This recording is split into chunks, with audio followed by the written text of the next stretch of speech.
And here's everybody. Hello, everybody. And they're muted. See how they can see that they're muted, except for me. And I don't know about her. But when you move the cursor, you can see. Okay.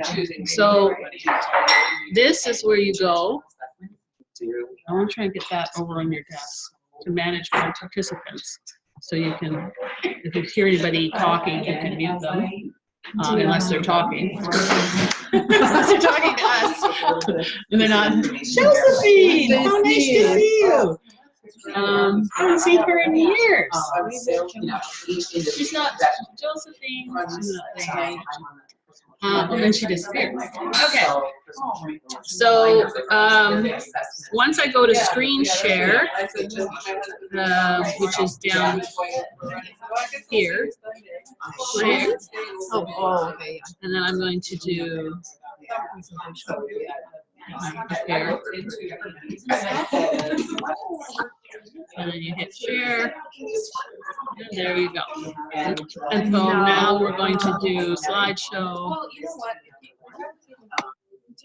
I don't like this. Why? Because this is what I wanted to avoid. But anyway, bending over to do this computer, but apparently I got the wrong table.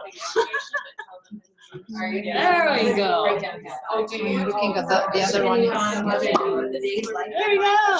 All right. So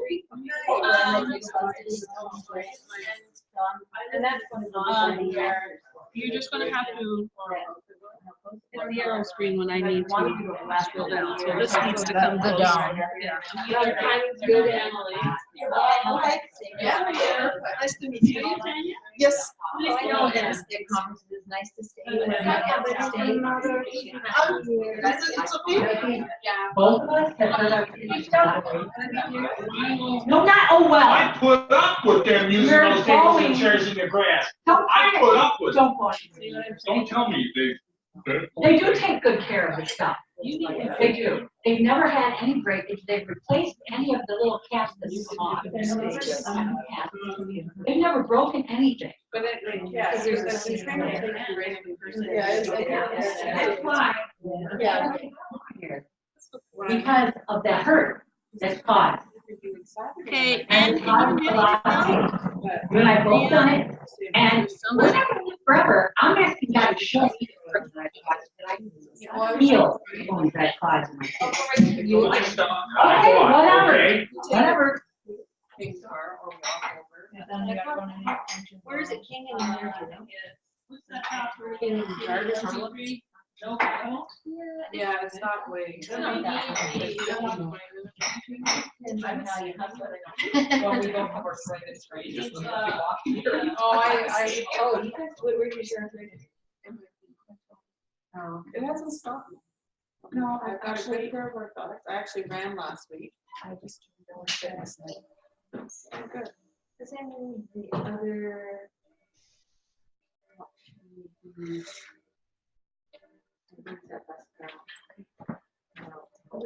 yeah, probably just go up to Kane's or the car over there, but I don't think it's that far.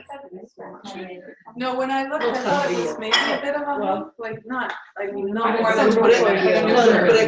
I walk around there all the time, so I don't really pay attention how much time, but I know it's not very long. If it's winter, it's cold, right? Yeah. And summer, and I just saw rush hour too, the street cars are not a lot, yeah, but yes, but not a lot. Because everything will get off, as you know, by between University and Young, and by going more over towards East End, there's not going to be that many people on it. Maybe coming back might be, but it shouldn't be that. But because now they closed King to. Oh, that's right. That's right. That experiment, right? The permanent experiment. Yeah, I know, right? Yeah. It's like, oh, who are you trying to get? Sometimes I go to some of the restaurants and they complain to me about how so I went to a restaurant the other day. I said, okay, I'll go eat at the restaurant. Well, can you get the I guess it's not so bad. There you go. I know. I remember seeing too many rivers. I just didn't. I love that place. Like, we stumbled across that place like 25 years ago. You know, like after a baseball game or something, and it's great, right? So get it out there, Well, right, exactly. Like, oh, okay, come on. So the people, there's no cars, so these people are, that are there, but like people aren't there because it's winter. Everybody wants to go out in winter. So in the summer, you can't get anywhere near there. No, it's tough to get in. So there's lots of, shower clubs and stuff like that, all popping along there. There's kids everywhere. I still the weather comes nice, so Yeah, the no, that's really a easy. busy it is hardly far. But I'm hoping for the next couple. Okay, that's fine.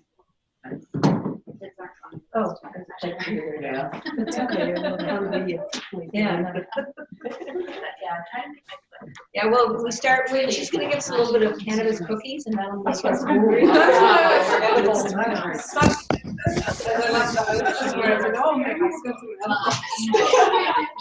And then try and drive. Yeah, right.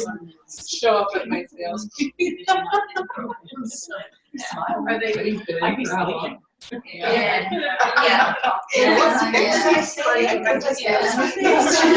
I do that all the time.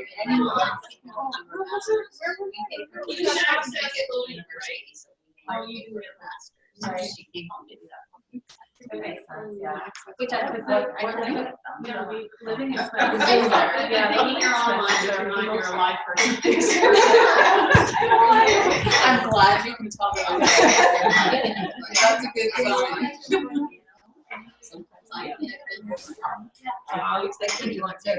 Yeah, I really wanted to sign up for that. Okay, first of all, does anybody want tea or water? As I was starting to explain, there's this Kangen machine that's being loaned to me, and it'll give you water with hydrogen ions and alkaline by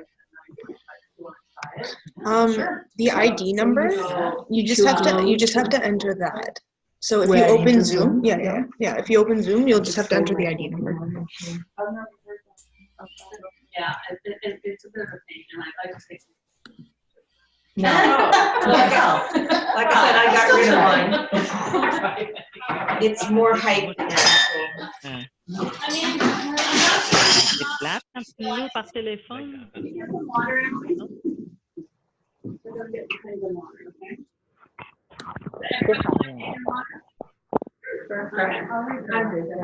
Alright. So it's waiting for Morale to log in.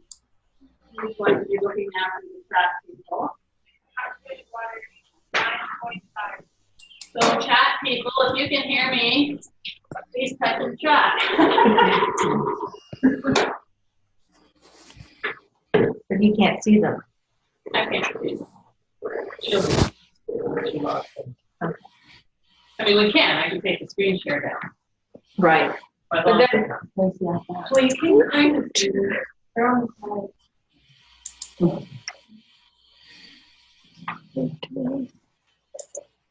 So how are you all? Waiting. For what? Sorry. oh yeah, you're newly minted. They're about to be newly minted RHN. Oh no! Yay! We wrote their exam in April, and now they're studying. And now they enter the fray.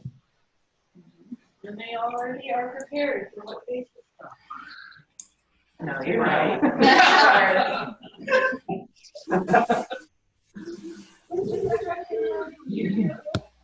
Yeah, 2017. You're making a no now, right? I'm living off my husband's wage. Loving my food in an oven. More your Kim. Wow. Meet Carol. 2012. 12. Daniel. 11. Yeah. Turn around the longest. That's when I graduated. Yeah. But it's you. I think you would be the next that you're still there, right? Yeah, I'm still there, but that's my husband. Sorry. Yeah. Yeah. I'm not a good film.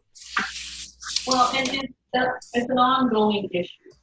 So don't be hard on yourself. It takes a while if you're looking to sustain an income.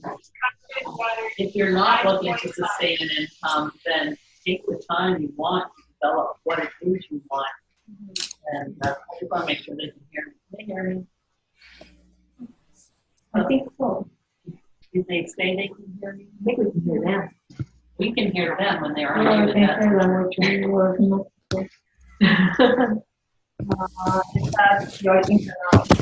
That means I have to talk really loud like this all day. Can they hear me now when I talk like this?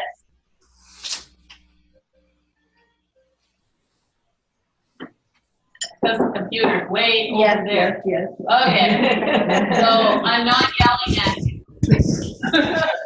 Please. I'm just going to be using my inside loud voice. All right. So, welcome everyone. And what we're going to do is we've got a bunch of stuff to go through. I've got some stuff to show you. You guys are going to be eating. Guys in the room get to be eating. You get to eat this lovely fugazi I made. Part salad. And these are things. No, not you. Oh, I make my own. Hey, music and people. What? I music and people. That's fine. Okay, but are you capable of? Yeah. Is there any way you can get that computer onto the desk for Carly? Water coming in. It is trying. No. No. We could move the TV. That's okay. I can between them. One more glass. Okay, and to let you know what you have in front of you, I'm assuming no one here is gluten-free because nobody emailed me that they're gluten-free. Okay, good. Enjoy the bread. And the cookies, obviously, they're made with einkorn flour. But these are all recipes in one of the documents that I created for you, except for the vegetables. You have to get them yourself. But you don't have to go. So what I wanted to do is I want to go into the documents. This button computer closer to me. All right, let's get rid of that. Where do I go to find the rest of the screen share? Where's screen share? Here. Okay. If I want to see this, yeah. Like the full screen. Yes, just stop for now. We'll go back in. All right. I want to go here. I want to go. Can you scroll up there and do cannabis documents? This looks better. I was going to go online and show you it for where you log in. So you all got your sign-in stuff, right? Your login and password. So they're in there right now. Which one, Maureen? Like a document? No, go right up. No, scroll up. Scroll up this. Oh, okay. What's all of it? Is that from something else? If you want the Wi-Fi, the password is CD123. Small K. But it doesn't scroll up. It's right there.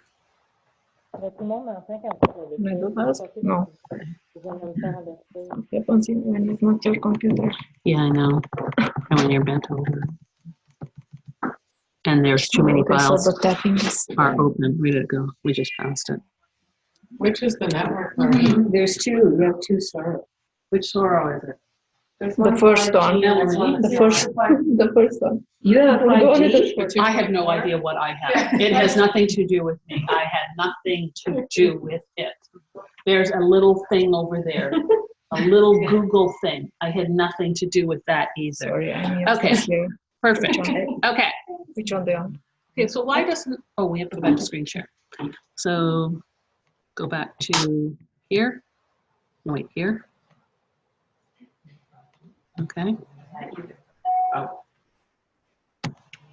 And then go back to screen share. And then go to that. Which is the one? This one? No. Just, where does it say desktop? It doesn't say anywhere. What do you mean it doesn't say desktop? Main screen. Screen to storyboard. Cannabis Workshop. No, we want that. Cannabis documents. Okay. Double click. There we go. Okay. Why is it not on here? It's not open. Emily? It's not open now, Lauren. That's all. What's not open? The document you need. Yeah, but you should be able to see that up here. You shouldn't be seeing this. We took that off. Oh, Where'd she go? Click on one of those. Click on the 5. There we go. That one. Okay.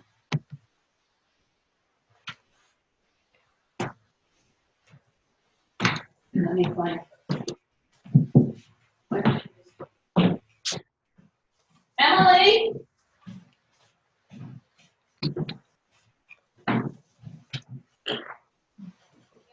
It's not, I want to show something else and it won't come onto the main screen on the computer.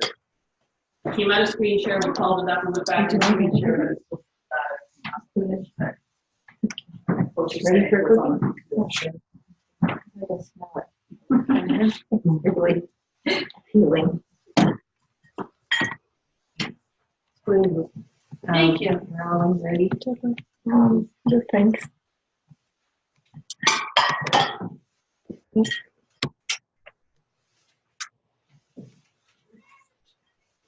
What did you want on the screen? The one with the recipes. I want That's to all. see that. That's what I want. Okay, perfect. And I can see people. What do you do? All How do right. you switch So, between when you guys log in, PowerPoint? you have a bunch of documents. I was going to show them all, but since I don't have access to Between these computer, it's probably easier if I just show you this one. This is cool. But just to tell you what you have a legal waiver in there. So you use this if you're ever going to have a discussion. Slap it in front of their face, they sign it, and then you may speak. Okay? I'm not saying that you start telling them how to use pot because that's not in our scope of practice, but you can have a discussion about it once they sign the legal waiver. You have several documents that are information documents for them. So you have one on benefits, one on side effects, one on pregnancy, and one about understanding the endocannabinoid system, which includes all the lifestyle food suggestions that would boost it naturally. Now we're going to go over this material this afternoon. And then there will be, they're not in there yet, recorded videos in more detail of what we're covering. I didn't load them in because I was tired. And they're there, they exist. But you're getting all the main highlights today. And this document is, this is a lead magnet. Is there anybody here who doesn't know what a lead magnet is? So a lead magnet is that freebie thing that you give away off of your website or when you're building your email list. Can they still hear me well? I think so, but I'm not sure they see the screen. I still see the other one.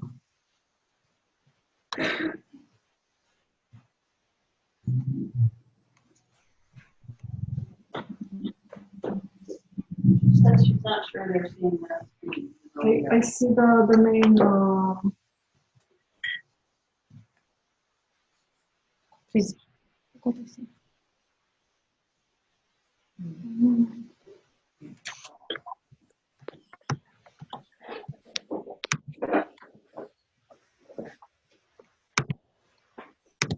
Sharing document. Check it.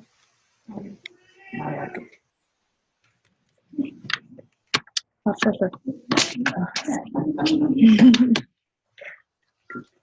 There's a third one we can never see her.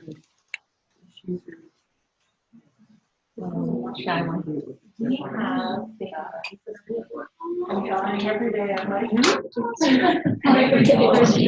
know, I'm too much around. Completely oblivious. So I go outside with them. So what does that mean? It means that there's enough people and they could be 5. Okay, this is a mouse for that. So this is like touch screen, so look. Oh, okay. Yeah, so you can actually. Whatever. Yeah, so you don't have to keep like that. Oh, it's so cute, like they literally could fit my. You can also like double tap. Yeah, yeah. And you can also double click, like double tap to like click on things. And then But if you're more comfortable. So, yeah, I had to search this. I couldn't figure out why the mother. Okay, can you come up for red, please? And I didn't All know right. if she would die. So you can scroll down on that document, Marla. Go this from here.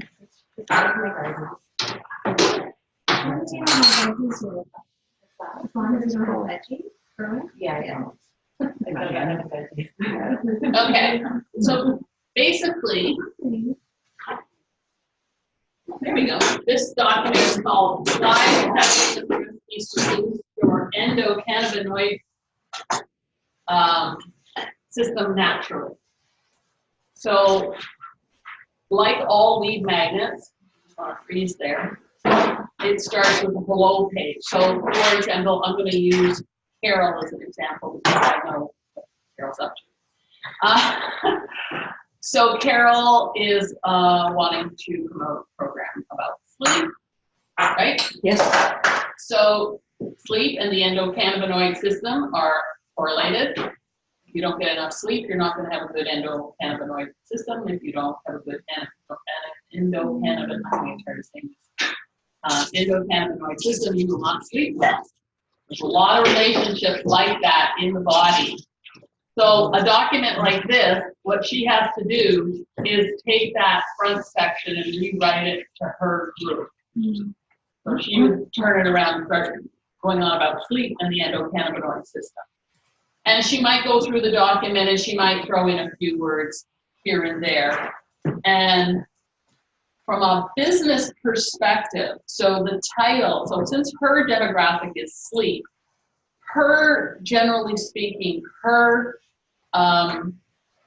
lead magnets should always have the word sleep somewhere in them, or refreshed or awake or something, okay? So this title doesn't have that, but she can change the title if she wants, or she can write a few blog posts about the endocannabinoid system and then send it out, because now they're prepared and they know that it has to do with sleep.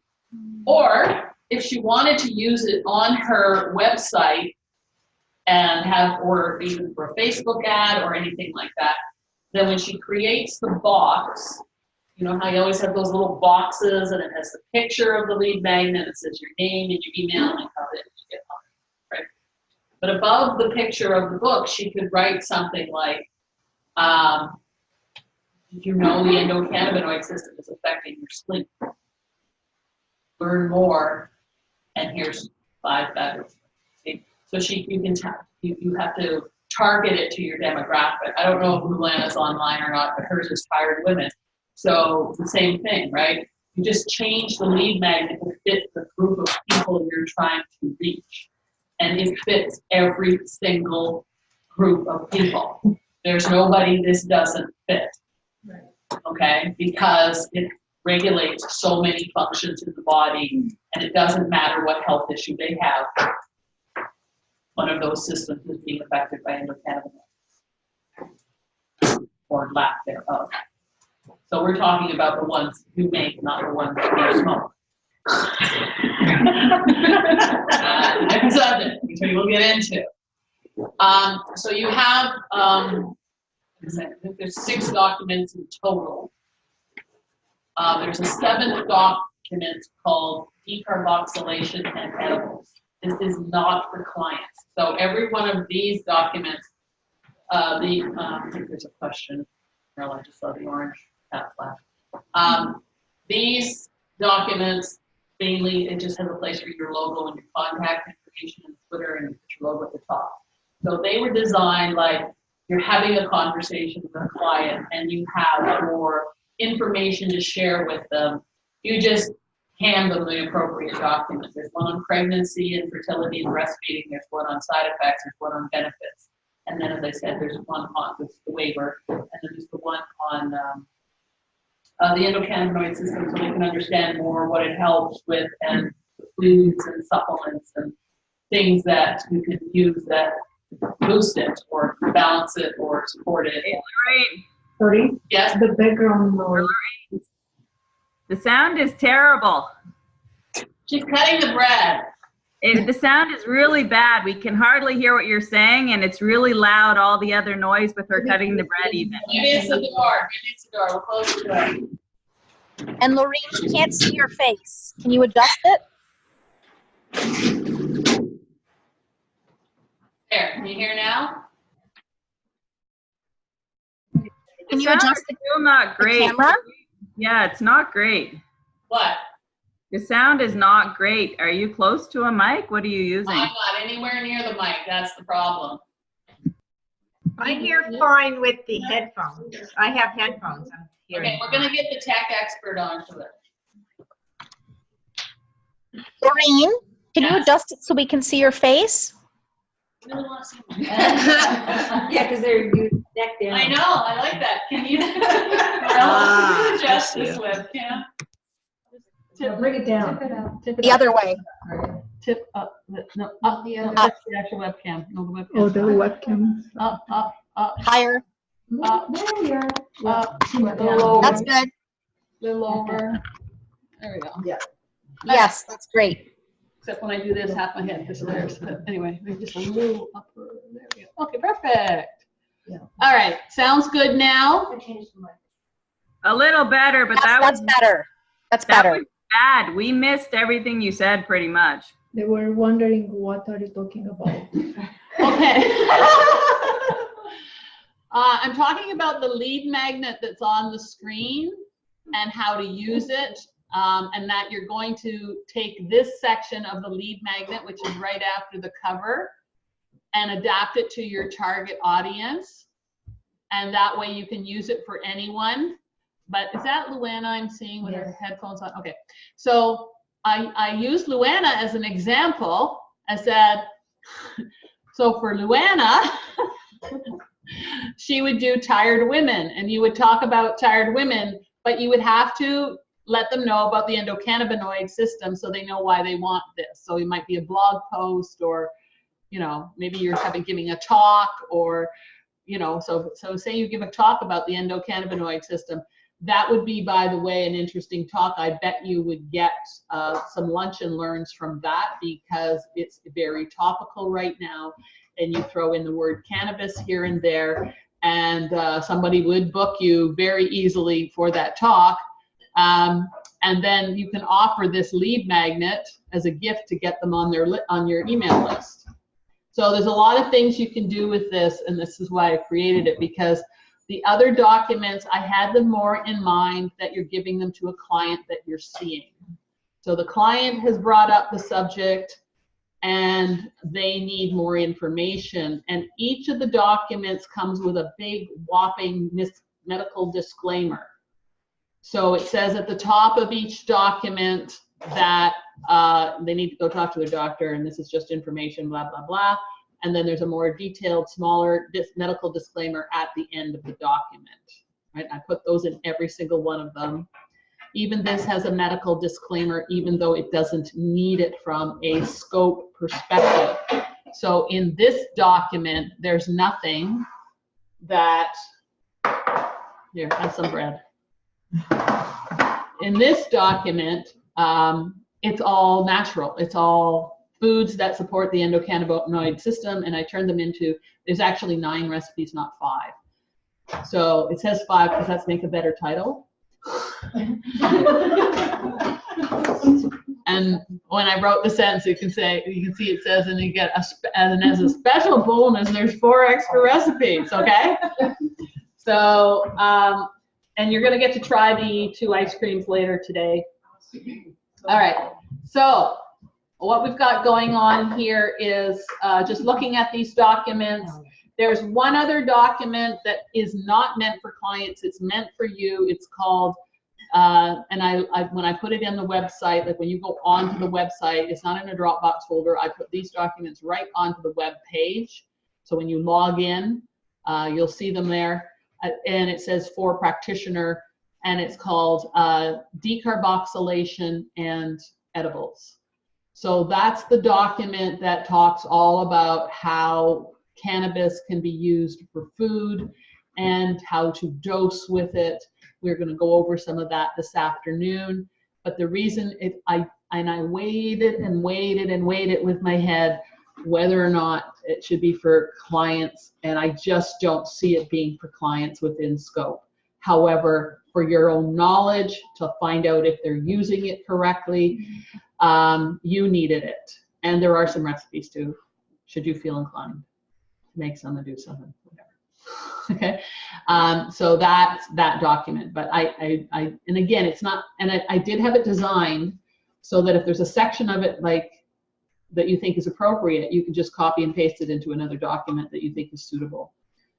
So you've got lots of flexibility to use the information that you're receiving. Okay, so we can go back to the PowerPoint, Morella.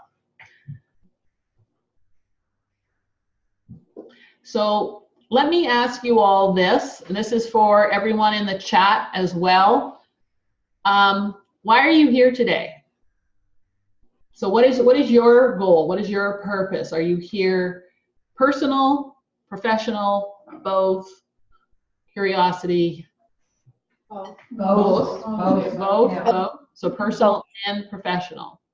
So when you say personal because you are interested in or have tried cannabis and or want to, or personal because you just want to know if there's other information that you can use that doesn't involve cannabis? Well, I just started using CBD, and because I understand that there's so many products out there, and they can't tell us right now what's going to, like, if one product might work for somebody, another product might not. Some people aren't going to respond to it at all. I just want to have a better understanding of that before I spend hundreds of dollars testing the waters to no avail. Okay, good. Come on in. There's a chair over there. You're going to be right up beside the screen there. Can you see Pam? Oh, okay. Most of the people says for personal reasons. For personal? And professional reasons, and both. Okay, all right. Information. Okay, so if you can go to full screen on the PowerPoint and then advance to the next slide, that would be great. Okay, so it's not within our legal scope, as you know. And what is your opinion about that? So here we have something now. This is more for people who are in Canada. Some of you online are in the US. I don't know all the states that have legalized it, but I don't think, from who I saw signing up, I don't think they're in the states where it's legalized. So, but for us in Canada, it's now legal. We can go and buy whatever we want, okay? Do you want a glass of water? Sure. So what is your opinion? Why is it out of scope if it's a plant? Yeah. But we can't do herbs either, though. We can actually. That's decipher. So, okay, so the two comments online were, in the room were, why can't we do it? It's a plant. And then, I want full screen. Oh, slideshow, current view.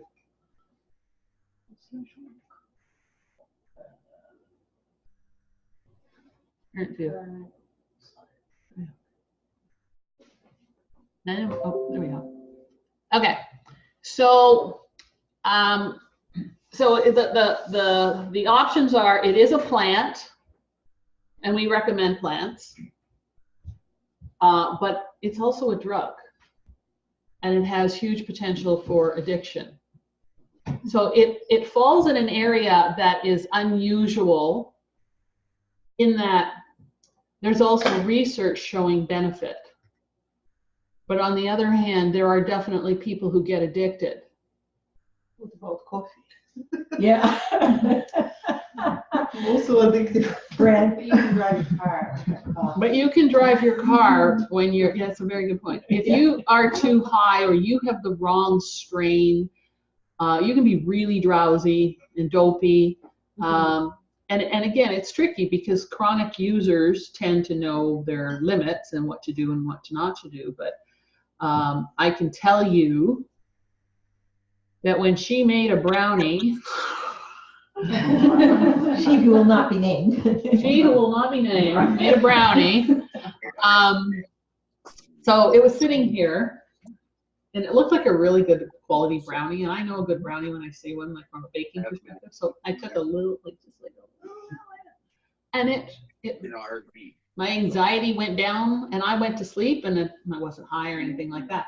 Anyway, fast forward a week, the brownie's now in the fridge. So I went a little further, and I took maybe a sliver about that big. So it was a little sliver. And within a very short period of time, I was doing this, whoops, and this on the couch. The butter that I made, it was like way too strong because I put like 14 grams of. In outrageous ratio. Mute somebody. Yeah, well, so that's the thing. I had no idea, but I wouldn't have been able to drive a car. Now, I'm not a pot smoker. I've never been a pot smoker. Also, when you eat it, there's a delayed reaction. Yeah. You don't know how long it's going to be before you feel the effect. That's right. So it has a delayed reaction. It also lasts longer, but we're going to get into all of that. So does anybody, and this is for online as well, does anybody think it should be within our scope? Carol, you sound like you're leaning. I think so. Tanya think so. I think so. Yes and no. I think so. Who said that? Lisa Marie. Hi, Lisa Marie. That's Hi your there. Lisa Marie, by the way. Okay. I think so, only because of the CBD oil not containing the THC, because I take it. That's a different story. Yeah. So you understand that CBD oil, while CBD is present in cannabis in some strains, that's not where it comes from when you buy it. It's coming from hemp. They press hemp stems, leaves, and flowers to make CBD oil, and they do not they don't extract it from cannabis. And so we're going to get into all that because that's where it gets complicated when people go shopping. It's like, I have no idea what I'm buying or whatever. But the good news is there's lots of really good websites that help you out. So the CBD oil is not a problem. I have no problem with people taking CBD because it's coming from hemp. My problem is, it's like, we don't go out of our way to recommend coffee. We certainly don't recommend alcohol. And the only reason cannabis, and if that's all there was to it, we wouldn't be even thinking about this. The only reason we're thinking about this is because it has medicinal benefits, which are not well documented, I might add, but we know many people have felt and seen a benefit. There is some research, but the research is all over the map, and we'll talk about that too.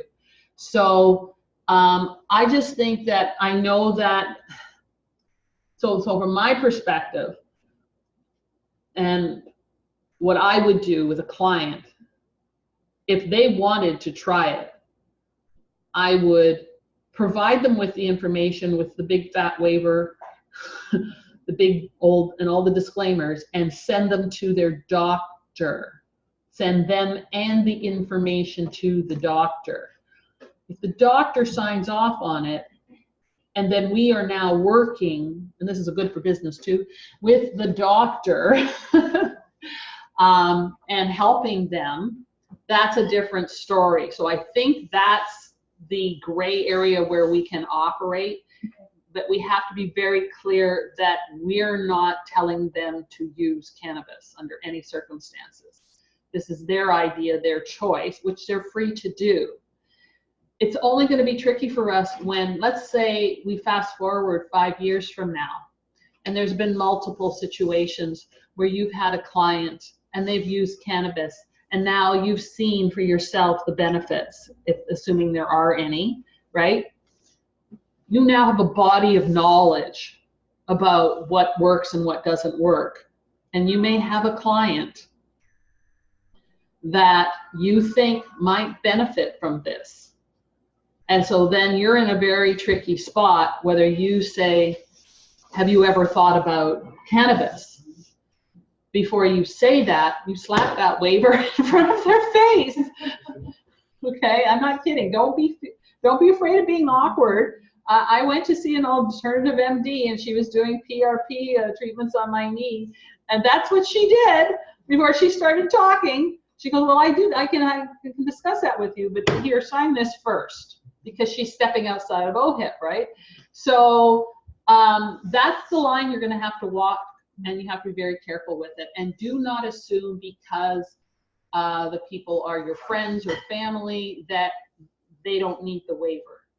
Yes. So can we assume then that the waiver will protect us? Like I'm thinking with the insurance that we need to take on as we're practicing. Like, so that's a two-part question. So will that waiver actually protect us? And the other part is, not everyone's going to go to their doctor. They're going to say, that's awesome, thanks for the information. They're going to go rogue and just do whatever. And but the waiver says to go to the doctor. And that's enough to protect? Yeah. Now, we should, I don't want to have it, but we should have a conversation with our liability provider to see where they are standing on this matter. But we would always make it clear to them, we're only doing it for educational purposes. We do not recommend it if that's between them and their doctor. And I believe the liability people will say, okay, that's fine, because it's legal, right? The government made it legal. They made it so that anyone can buy it anywhere at any time for any reason. They can high dose, they can low dose, they can do whatever they like. There's nothing to stop them now. It's just business too, because the government bought all the greenhouses in the Oh, I'm sure they see it as a tax. So I had a case guy who was a pot smoker, and she went through a screening process, and I know from other people they had all the thyroid problems after years of using it. So I'm not feeling comfortable about it. Well, this is why what we're going to learn today is about how the system works and how you can support it nutritionally. And the way the market is going, or the medical market is going, is they're going towards more smaller doses to cut down the damage that it could have long term. And see, this is the problem. We don't really know, because the people who've been using it long term are potheads. Okay, they weren't eating well, they weren't exercising, they probably weren't stressed. I'll give them that. Yeah, a lot of them have depression. So long-term side effect is depression and anxiety with its chronic use, especially at higher amounts. And so we don't have any information really that's valid, because it wasn't being tracked through the medical community and research scientists. So we will have that in 5 to 10 years, and I expect to see some type of actual real studies. Most of the studies are surveys, where they survey the people who do it and then look for health issues. And they do that, well, they do that with pregnant women, but they kind of have to. You can't put a woman in a double-blind placebo study while she's pregnant on pot. Okay, I'm assuming the chat or the online can hear me. There is a comment here. Colleen says, I have a terrible condition with my fingers in the winter and cold. I do have Raynaud's, but this is even worse. It is rather debilitating because I cannot button pants and shirt or brush my teeth without hurting. Instead of taking Viagra like doctor prescribed, I used cannabis in a balm form 2 times concentrated, and cured my finger pain. If I could tap my fingers together in the morning, and if I didn't hurt, it didn't hurt. I knew it was going to be a good day. It worked one day where Viagra didn't work after 4 days, and that's why I stopped it and went to cannabis. Well, that's one of the options that you have is the topical. The topical does not enter the bloodstream as far as they know, because it's fat soluble. And so it only goes through the layers of the skin, but that it is for exactly that kind of use. So something chronic pain-wise, a sore knee, sore fingers. If you have a, sorry, I'm not supposed to lose my voice yet. I haven't even had my breakfast. If you have a fever, it can help bring down the fever. Applying it topically. And I actually made a topical. And you guys are all getting a little topical. It's not very... Well, I can't make you something you can eat, but I could make you something you could stick on you. It's not that potent, by the way. When I look at some of the topicals online, it's like mine's not that potent. Yes? The essential oil copaiba, does this come from the cannabis plant? Because I've been trying to figure out where it comes from, and I sort of got some information about that, but it wasn't really clear. I've been looking that up, and I don't know if Joanne's online or not. I think she said she wasn't going to be able to make it because I know she knows more about the copaiba. But there's a lot of plants that have cannabinoids in them beyond hemp, and okay, they're not. It's the THC's the problem, not the other cannabinoids like CBD or any others. It's always the THC because of its psychoactive properties that cause people concern. Right. So, but there's many plants. Like that's what I discovered in doing the research for this particular webinar. I'm looking at this list of foods and herbs and spices and, you know, and I'm like, okay, we can eat our way in our scope of practice to health. So the question then becomes, when somebody eats that way already, why aren't they? This is, again, so that could be something physical with them. So we're going to get into that. Okay. Presentation, because people are waiting for the presentation to start. And this is the presentation. Saying maybe leave the questions for a little bit later. It's a discussion. We're having a conversation. This is the presentation. Anyway, okay. Flip the screen. I advertised a conversation. Didn't I say that right on the sales slide? We're going to have a conversation. All right. Okay. All right. So can you advance the screen? It's going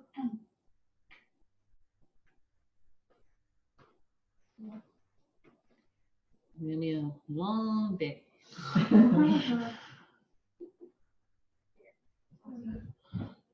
Thank you, Emily.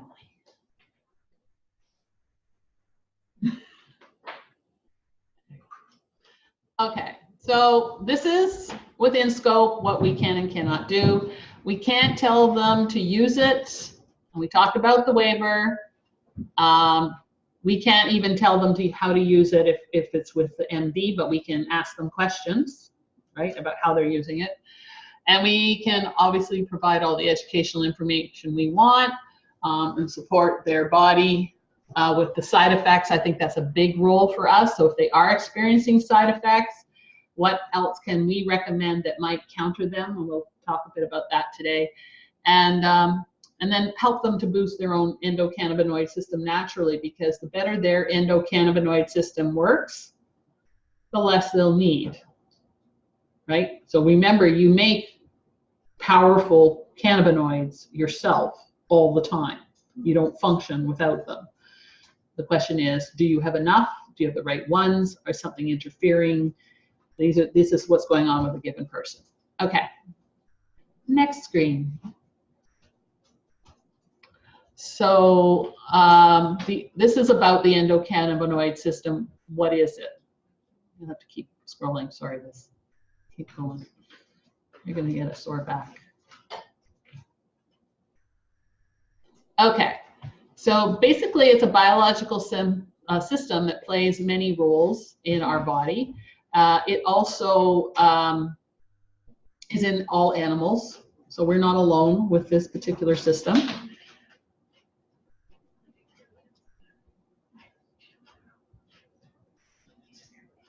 Next. It wasn't really known until about 30 years ago. So they discovered it when they were trying to figure out how pot worked. Think about that. This is a major system in the body. You have receptors for this system all throughout your body, and they had no idea. So a lot of the anatomy information, was anybody taught this in anatomy? No. Okay. And I just asked the class that was just taught anatomy 2 weeks ago, because I'm teaching symptom 2. I said, did we just learn this? Nope. So this is a major system, a major player, and we knew nothing about it, and it makes a big difference when we're thinking about what health issues they have. Okay. Keep going. So basically it's endo, meaning in the body, and of course cannabinoid is the type of chemical that we're talking about. All right. That's a diagram of where you find receptors for cannabinoids all throughout the body. You can see how high the concentration is in the GI tract and the brain. And the colors represent the different types. There's 2 different types of receptors. So basically the endocannabinoid system is a series of receptors, and they are triggered into action by neurotransmitters that we make called cannabinoids.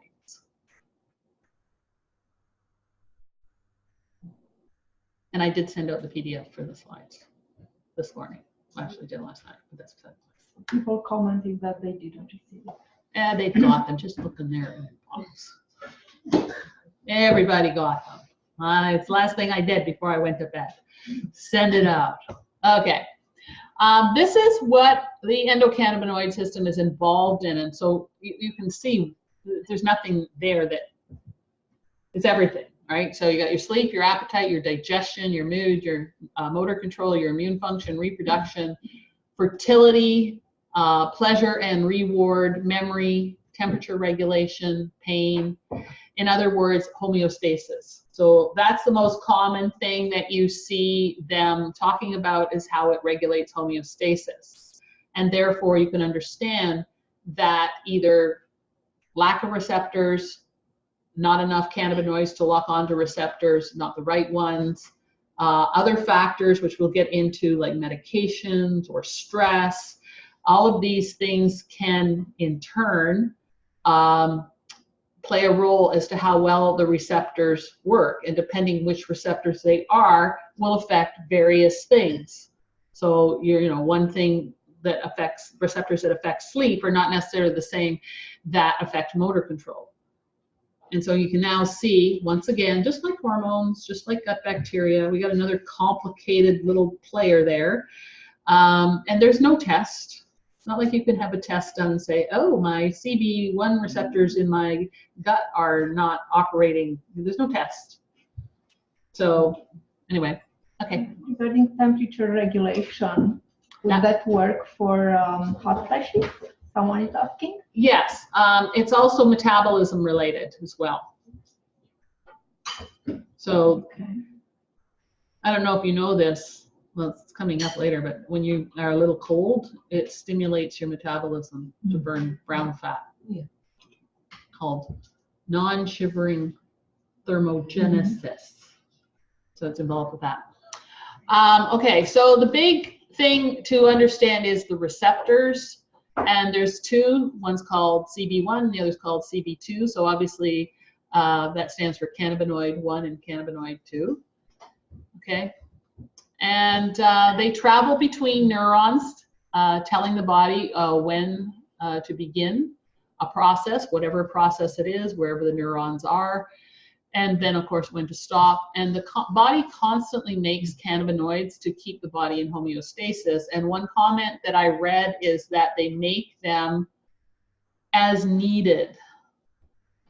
So you don't make them and store them up, which could be a problem as you might imagine. So you could be eating really well and doing a lot of right things, and then all of a sudden you go off the rails for whatever reason. You're traveling, or you're really stressed and, you know, stuck at work all the time.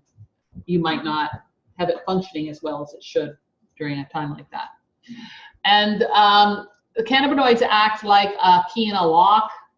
So once they lock on, it activates the receptor and the message is sent. Okay. Just think of them like housekeepers. So they're going around making sure everything is functioning and doing its job. This is a picture of where they are, whether they're CB2 or CB1, and you can see the different areas of the body.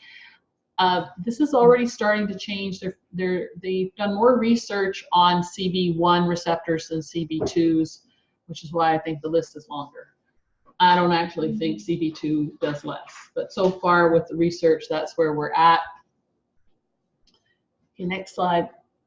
So the CB1 receptor is mainly present in the brain and the spinal cord, and there's a very high concentration in the brain, so it influences behavior quite a bit. Not only physical behavior, but mental, emotional behavior as well. For example, the hypothalamus, it interacts with and helps with appetite regulation. The amygdala is for memory and emotions, and of course the nerve ending receptors are the ones that can help reduce pain. The CB2 receptor is mainly found in the peripheral nervous system, and there's high concentrations in the immune as well. And when it's activated, it works to reduce inflammation. So you've got CB1 with pain and CB2 with inflammation. And of course, you know that inflammation has been connected to many diseases, right? We don't need to go over that.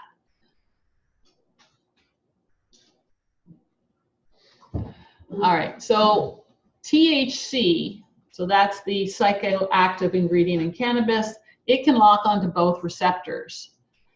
It has a kind of love-hate relationship with them. So sometimes it's what they call an agonist, which means it will stimulate its thing to do its thing. And sometimes it's an antagonist, which means it'll block it from doing its thing. So it can vary. Now CBD can block the production of an enzyme called FAAH. So what happens is when you make your own cannabinoids, they're there and then they're broken down by enzymes. There's a slide coming up with that. FAAH is an enzyme that breaks down anandamide, which is a key cannabinoid that we make. It's probably one of the most important ones that we make. And if CBD can block it from breaking it down, you keep it longer. So you keep the benefit of it longer. Okay. And there's a lot of sites out there that say CBD does not lock onto receptors, but there's different spots on the receptor site, and CBD locks on a different spot than THC. So you can see in the diagram that THC locks on directly, but if CBD is present, it can lock onto a different spot and close the receptor so THC can't lock on. And this is why when you get strains of cannabis, you can get all kinds of percentages of THC and CBD. You can get some that have no CBD in them. But they recommend one that might be 50-50 as being the best to get the benefits of both, because the extra CBD will prevent the psychoactive aspects of the THC and some of the other side effects. And this is the mechanism in which it does it. Okay.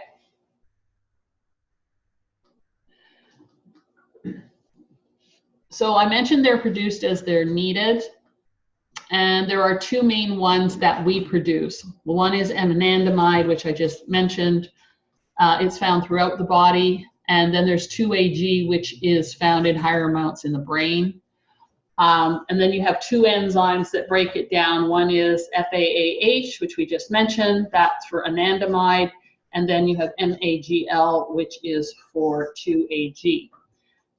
So when they break them down, they convert them to prostaglandins.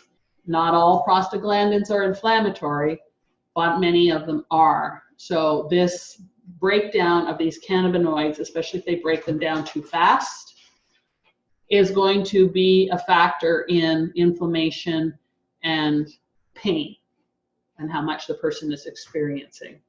So this is why if you can prevent the quick breakdown of anandamide and 2-AG, you are less painful. Okay? And CBD did this, right? CBD, there's many things that actually help prevent FAH and MAGL from breaking down within our scope. But yes, in this case, the CBD was doing that, whereas the THC is promoting the anti-inflammatory response. Okay. Now I wish I hadn't done all the animations, but anyway. All right, so when we have what they call exogenous cannabinoids, that's what's found in cannabis, they can block these enzymes preventing the breakdown, and they do not do it directly. As we said, this is what we have with CBD. And so the goal is to try and keep the endocannabinoids that we have as active as possible. And in some cases, we're aiding and giving the body cannabinoids that will do similar, which is what we're doing with THC. So is that clear? Is that understandable? CBD is preventing breakdown and THC is doing stuff, which is why you feel a lot more when you do THC than when you do CBD. Okay. Are you bored yet with all the science? Okay. Because I was reading the research. And this is nothing. Like, the research is just like, you'll go blind trying to read it because it's so technical, it's so science. It's horrible. I just want to know how it works. And they make it so difficult. And there's inconsistencies. So like if I'm reading the research article, I'm going blind. If I'm reading an article about the research article, it's in English and I can understand it, but it doesn't necessarily disagree with the next one I read. And I'm like, okay, which is it? So, all right. There are many more endocannabinoids, both that we make and in hemp or cannabis. So we're only at the tip of the iceberg of understanding what the whole picture is and what it means. This is why I'm very leery that already we're seeing, I know somebody, he's selling a product that's 25% THC and 25% or 75% coconut oil. And I'm like, okay, well, where's the rest of the plant? You took the THC, where's the plant? You need the plant. So I'm very leery that they're already going in this direction and they don't know what all those other chemicals do. And remember that the history of cannabis has been the plant and the smoking or eating of the plant, not... I have a book about plant kingdom, and there's somebody channeled these plants, and it's a really interesting story about Mariana. And it's channeled it? Yeah, it's really interesting. They talk to it? Yeah. What did it say? It's really interesting. So it says, I'm speaking to you now as an individual plant, but I connect with the larger aspect of Mariana's mass consciousness whenever I choose. I'm growing in a pot as one might grow a flower. In the home of law enforcement individual in southern Colorado. I am not being grown for purposes of distribution. My primary use is for demonstration to groups of children. I speak to you at this time to the misuse of myself and my species. Our origination point is from a distant planet in the Andromeda star system. We were once a large plant, a bush growing to height similar to that of a small tree. At At that size, they were very durable, yet considered to be unadaptable to Earth since it was our propensity to grow in profusion. A miniature version was created by crossbreeding us with the grass from the Earth. Where you smoke a version of our original selves, you would receive clarity and insight on the first puff. We exist on other planets where there is a desire for enhancement of spiritual qualities rather than for the purpose of dulling the mind of senses. This is not to suggest that other materials are not used for this purpose, but I am not aware of our misuse. Plants related to us and their effects are used as liquor-type intoxicants. Their effects are greatly diluted in comparison to our experiences here. When tried out for smoking purposes, the bulk of our physical structures no longer feel pain. There is an energetic aspect around the dried product and around the smoke as well. When we are burned, we feel transformation. When burned alive, we feel pain. This is why we are compatible with you in your spiritual quest. Our emotional bodies are not unlike your own. After we die, we return our physical structures to the earth. We support our continuance through our seeding procedures and to the soul level. We immediately return to our point of origin on Andromeda, where we are energized by our true form. We find a bush and interact with our natural self and experience the Creator. We are refreshed and are given the choice to stay in Andromeda, to return to Earth through reincarnation into a physical planet. Mariana has resided in this planet for quite some time. We are here to assist you in perceiving the value of spiritual alignment. So it goes on, and it's very. I was going to say that's the most articulate plant I've ever heard. It's very interesting what it's saying. It's an interesting concept that a plant might see what we do is not really what they're supposed to be doing. But and we are supposed to smoke it in a pipe. Yeah, well, it's funny because I got some really good information about why you shouldn't smoke it at all and why you should eat it. So I'm surprised they don't want to be eaten. But anyway, okay. Yes. All right. Okay, so when you don't make your own cannabinoids, you are disrupting your endocannabinoid system. That's pretty obvious. And this is where you may develop disease and disorders. And I don't want to imply that all issues are related to the disrupted endocannabinoid system.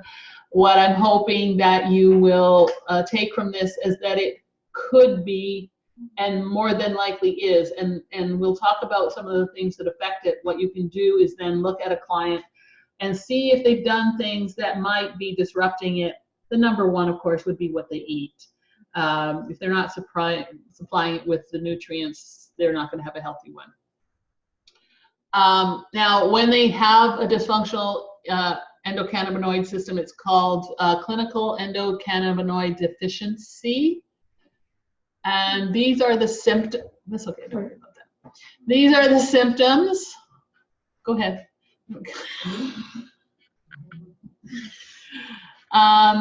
And you can see they're pretty common stuff: pain, fibromyalgia, anorexia. Anorexia means loss of appetite. It doesn't mean anorexia nervosa, the psychological condition. IBS, migraines, multiple sclerosis, post-traumatic stress disorder, neuropathy, Huntington's, Parkinson's, motion sickness, autism. So what you're seeing there is a lot of brain conditions or things affected by the brain, like IBS. You know, stress is highly correlated with it. So I think that's as far as they've discovered now. I have a feeling they're going to discover more from a physical perspective. I did read some information about diabetes, heart conditions, things like that, but the bulk of the research is focusing on this area, these areas, these brain-related and nervous system-related areas. My friend, I went in Spain, and she's growing it in her garden, and she made the oil, and she gives it to her mother for Alzheimer's. Yeah, and again, there's a lot of that going on. This is what's going to make it difficult for you, is if they're doing their own dosing, you have no idea what they're doing. Yes, Beth. I would just say, like, MS though is an autoimmune condition, right? Yep. Yes. So, but this too.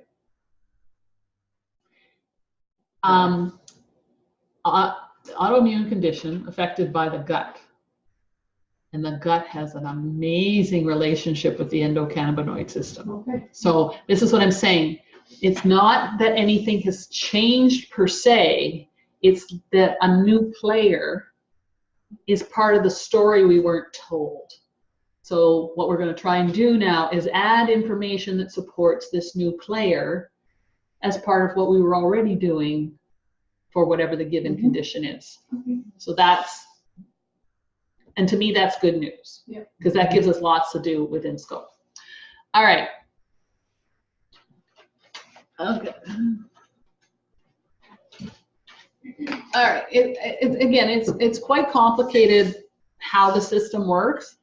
And so when I saw that there was all this information about what they could do naturally, I thought, you know what, like this gives it more value to us rather than a straight discussion of should we, shouldn't we, can we, can't we, and why you should or why you shouldn't. It's more like, okay, we can deal with this person, our client, as they are. If they're using, we'll know what to do. If they're not using and they want to, we'll know what to do. If they're not using and not wanting to know what to do, but we know their endocannabinoid system needs some work, we know what to do, because we got lots of natural stuff to do that we can do instead. Okay. All right. So this chart, which I pilched off some website, just gives you an idea of what we're looking at that can affect. So you've got 4 pharmaceuticals there. You can see that the first one blocks the receptors and increases anxiety and depression. And that is actually not, I don't believe you can get that anymore. It was an anti-obesity drug. And then there's our lovely glucocorticoids. So we are all familiar with those and how often they are prescribed. They lower the overall function of the endocannabinoid system and can increase mania. So like if somebody was bipolar, look to see if they're on glucocorticoid steroids as possibly something that could be tipping them over the balance when they should be stable. Maybe they're on lecithin and they're stable, and then something's, you don't know, right? Opiates.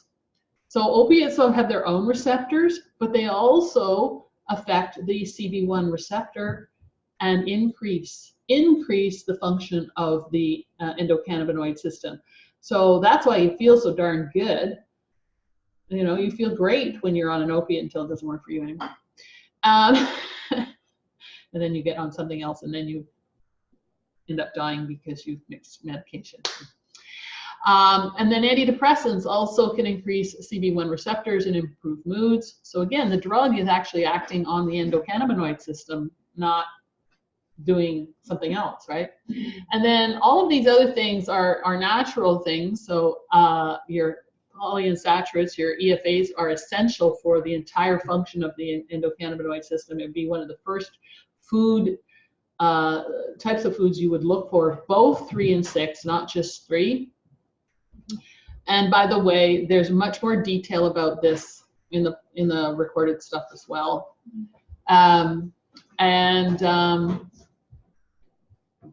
It also can help if you have a deficiency in the endocannabinoid system to help bring it back up. You've got tocopherol phosphate, which is a form of vitamin E. So vitamin E is really good, and it plays an indirect role for modulating. So you'll see that there's a lot of nutrients that play an indirect role. And then you have pesticides. I like this one.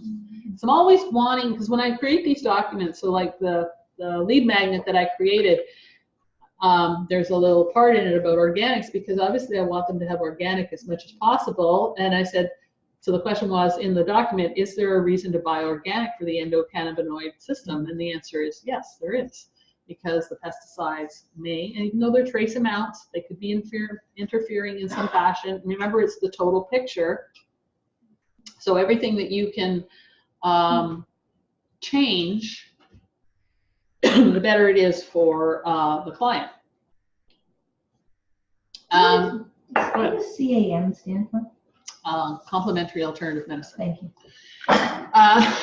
Not CAM. I always want to call it CAMH, which is the Mental Health Association. And then you have terpenoids. In particular, they listed bacarophylline, but there's many terpenoids. So terpenoids or terpenes are found in many foods. But in cannabis, they are found, and this is what you would lose if they just took out the THC. It's one of the things you would lose. And they've done some studies that show that the whole plant works better than the extract. And that the terpenes play a role in, as you can see, helping the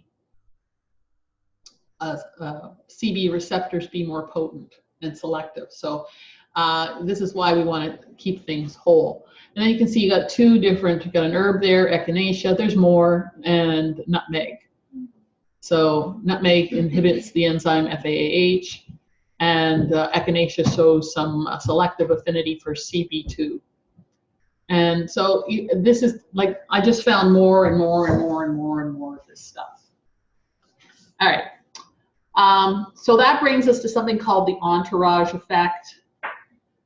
And this is basically the point we've been making, that you want the whole plant. If you're going to do cannabis, if you're going to do CBD, you want, even if it's oil, you want that oil pressed from the plant. So if you press the oil from the CBD, or in the case of the infused oil that I made, that I have not tried. So this is the most common thing. I'll pass this around. This is, we're going to talk about how you make this. But this is the most common thing. This is made with coconut oil. It's kind of hard like a rock. There, you can give that a sniff. It smells like pot. That was infused with the leaves, or sorry, with the bud. And then you get the blend? Yeah, so this is the bud that it was infused with. And where have you bought the blend? Oh, I bought a plant? No. She bought it. Yeah.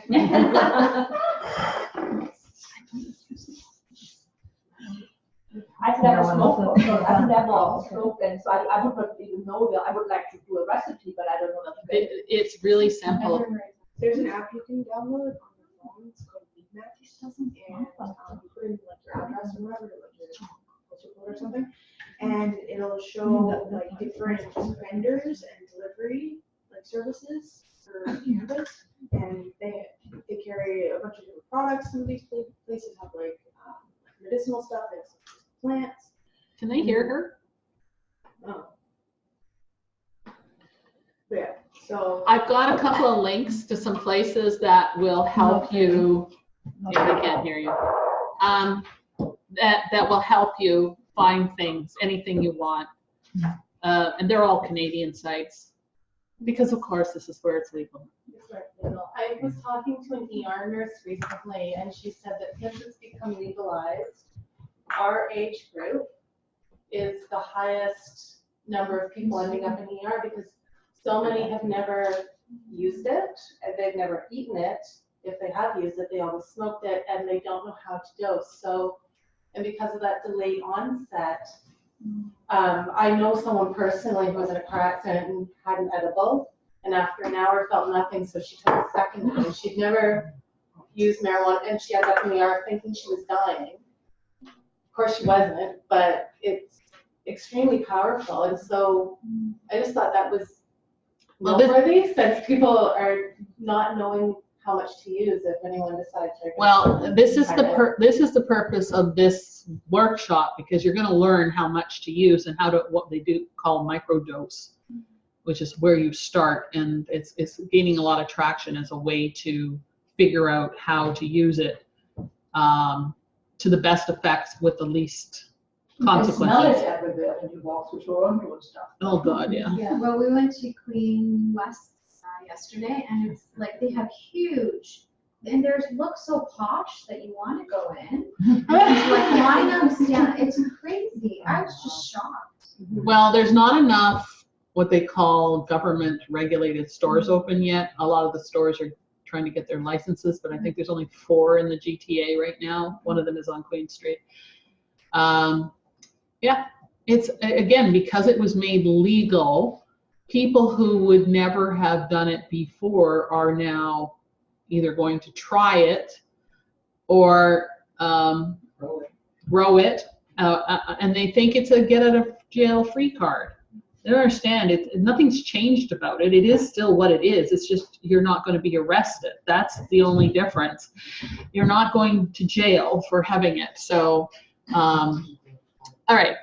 So the entourage effect has been studied to show that it is better to have all the chemicals that are in the plant with the THC or the CBD.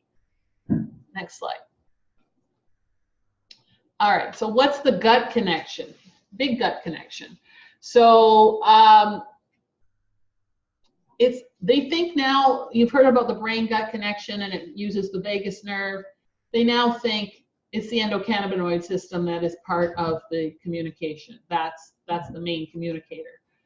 And you have receptors that line the gut for both CB1, and in the case of CB1, it helps with your secretory IgA levels, which means, for those of you who don't know, your gut bacteria is essential for the number of secretory IgA levels that you have. Therefore, if CB1 is involved with secretory IgA, it's involved with gut bacteria. End of story. It's just the way it works. And one of the things that it does is actually regulate the inflammation that's directly in the gut. The CB2 receptors are there as well, and especially they will be recruited when there's more inflammation in the gut, like when you're really suffering. And then they have found that colitis patients show high levels of anandamide, so that's the one we make. So they think it's there to help protect the body from damage while this colitis incident is going on. So while they're having this bout, the CB1 receptors are producing more, or the body's producing more anandamide for the CB1 receptors because they want to protect the body as much as possible from damage. Okay. They did do one study on Lactobacillus acidophilus, NCFM, which is a particular strain. So when they do research on probiotics, they're on specific strains. This is one, again, it's a patented strain. Don't know how you patent a strain, but apparently you do. And it's in Metagenics products, I know for sure. It'll be in other supplement products too, but this is the one they studied, and they linked it to stimulating CB2. So they speculate that this may be why probiotics in general tend to help inflammation and permeability of the gut lining. CB1 receptors inhibit acetylcholine. As you might well imagine, that's your memory neurotransmitter, which could explain why THC causes you to lose your memory. But in this particular case, this is acetylcholine that's in the gut. So remember, you have 4 times the number of neurotransmitters in the gut than you have in the brain. So basically, by inhibiting the acetylcholine, it'll slow motility. So like if you have really loose stool and prone to diarrhea, you want to slow the motility and you want to make the muscle contractions more smooth so there's less irregularity going on. If you have some stuff happening down there you would rather not have happen. So this is one of the things they think it will benefit. And okay, I just put that in there because I came across it and I don't know what it does, but it's something that we make, and it can behave like THC for the gut motility, but it doesn't lock onto receptors. So I just put that there in case you come across that word sometime. Anytime you see an amide, it's worth thinking about having something to do with the endocannabinoid system. CB1 plays a role in intestinal permeability.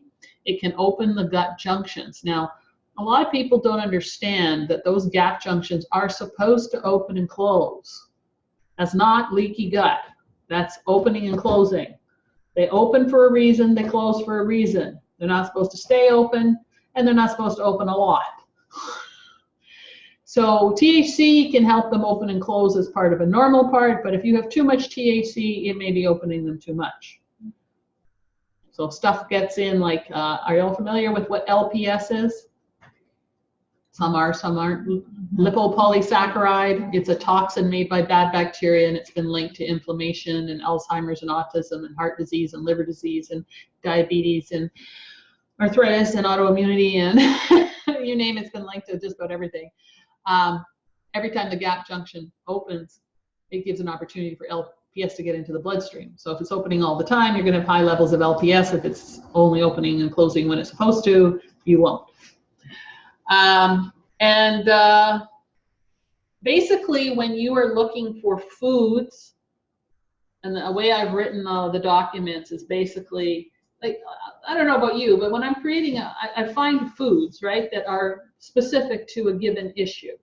In this case, building the endocannabinoid system. So I was creating recipes, and I'm like, okay, but I really want to put this in the recipe, but I don't have any information that that's good for the endocannabinoid system. But I went, but it is good for the gut. And the gut's good for the endocannabinoid system, so I'm sticking it in the recipe because I know it'll make the recipe taste better. So when you are trying to combine foods, so yeah, you might be specifically choosing some for the endocannabinoid system, but if it's good for the gut, it's good for the endocannabinoid system, so stick it in there too if that's what's going to make it pleasing to your palate. And that's the same thing you can say for clients as well, right? Don't get hung up on this list of foods. You can eat other foods. And the good news is so many good foods for the gut. You got lots to choose from. Lots of herbs, lots of spices, lots of fruits, vegetables, grains, you name it. Okay. Can you check if they hear you? Can you guys hear me online? Wouldn't they be complaining? They said they did, most of them, but yes. Someone said they can. That they can? Yeah. Yeah, it's good now. Okay. All right. Hormones. So again, nice bi-directional relationship with hormones. I think somebody said they were working on hormones as their specialty. Was that you, Laura? Or Kim? Somebody. I knew it was in this direction. So the hormones themselves help with regulation of the endocannabinoid system. So estrogen modulates CB1 and decreases FAAH. And if you have too much THC, it's going to interfere with your luteinizing hormone, your follicular stimulating hormone, and your testosterone. Receptors are found all through the HPG axis. Do you know what the HPG axis is? Mm-hmm. Hypothalamus pituitary gonads. So in other words, it's the relationship that will produce the estrogen, testosterone, progesterone that you need in your gonads, male or female. You also have a quid pro quo relationship. So anandamide is positively correlated with FSH and LH and estrogen. So again, your cannabinoid that you make. And progesterone decreases FAAH. There we go. So again, you need these hormones to have a healthy endocannabinoid system, but you need a good, healthy cannabinoid system in order to have good hormone function. A lot of those relationships in the body, we see that with the gut, we see that with stress, and we see that with hormones. And that's kind of, I know that makes it sound complicated, but it's actually good news. It means if you're supporting hormones, you have to be supporting the endocannabinoid system. And if you're supporting the endocannabinoid system, you have to be supporting hormones. Same with the gut. So it actually makes it easier. All right. We have a question here. Leaky gut is linked to autoimmune disease, so would CB1 and THC aggravate these conditions? She said leaky gut and autoimmunity are linked. Okay.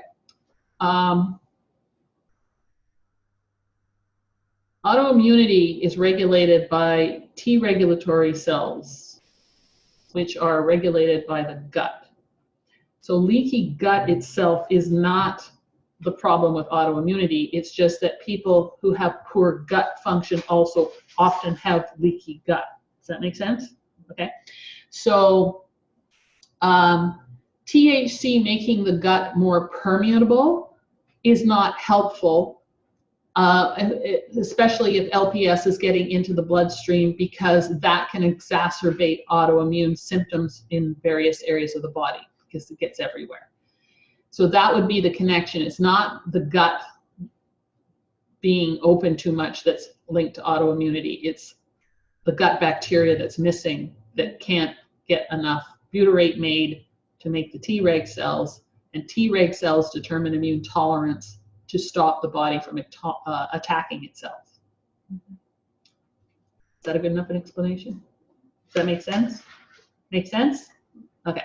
So, but you've also got people, and again, we haven't gotten to it yet, but combination of THC and CBD is very good for MS. So this is where having a cannabis strain that has CBD in it would be helpful.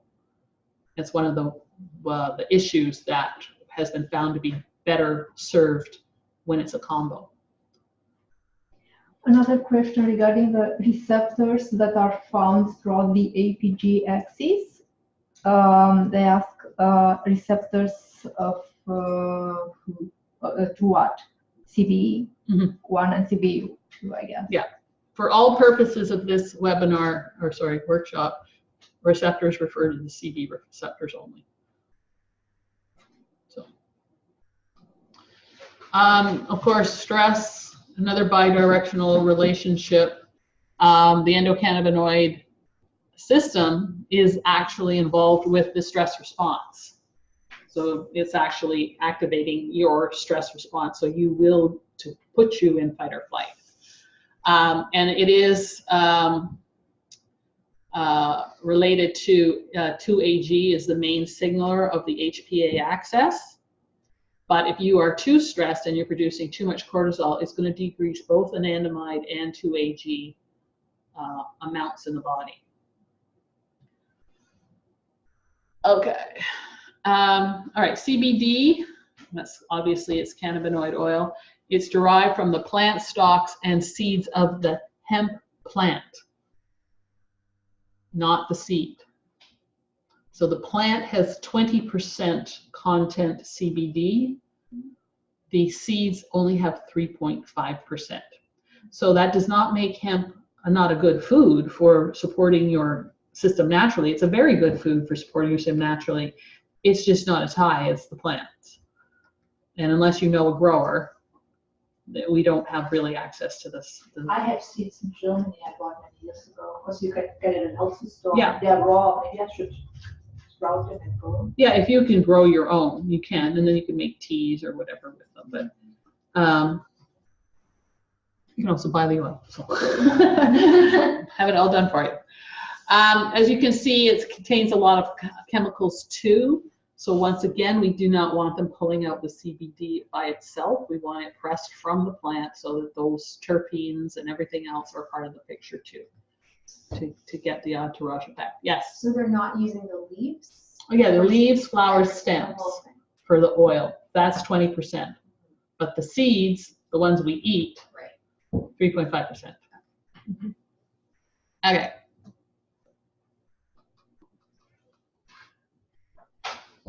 And basically, you've got all elements aiding each other. There's hundreds of compounds in these plants. They don't know what they all do. So I don't think we have to make a case for Whole Foods here, do we? No. This is not the crowd we have to make a case for that. Okay. So the problem with the research is that there's not a lot of good research. So one of their favorite things to do is survey people who smoke pot. Okay, so there's no consistent. There was a one for pregnant women. Now I know you can't do double-blind placebo studies with pregnant women. So what they do is they go find a bunch of pregnant women, or when they were pregnant, and ask them if they smoke pot, and then they look at their kids and see what happens to them. But basically, that's what they were. They found that there, and again, you've got studies out there that saying there's dangers for pregnant women, and you've got studies that say it doesn't look like it. I have a cousin in England, and she was married to a pot smoker, and he had depression, whatever. And recently, I was visiting her, and then we had this discussion and fight, just observing, right? And she has a 20-year-old son from him, and he has depression, and he skipped everything, so he's not finishing anything, and she's always excusing him because she was smoking pot. So it's really interesting that she was smoking pot when she was pregnant, and then you see it on this boy more or less being not able more or less functioning in life because he was raised with all the pot around him, more or less, and he's still a pot smoker. Well, again, I mean, my problem with the information is the average pot smoker isn't necessarily a healthy lifestyle liver.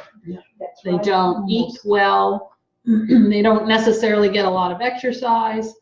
The only thing I would say is they're probably not overly stressed. Yeah. But now they start to eat healthy and doing the things, so then they see they don't need the pot anymore.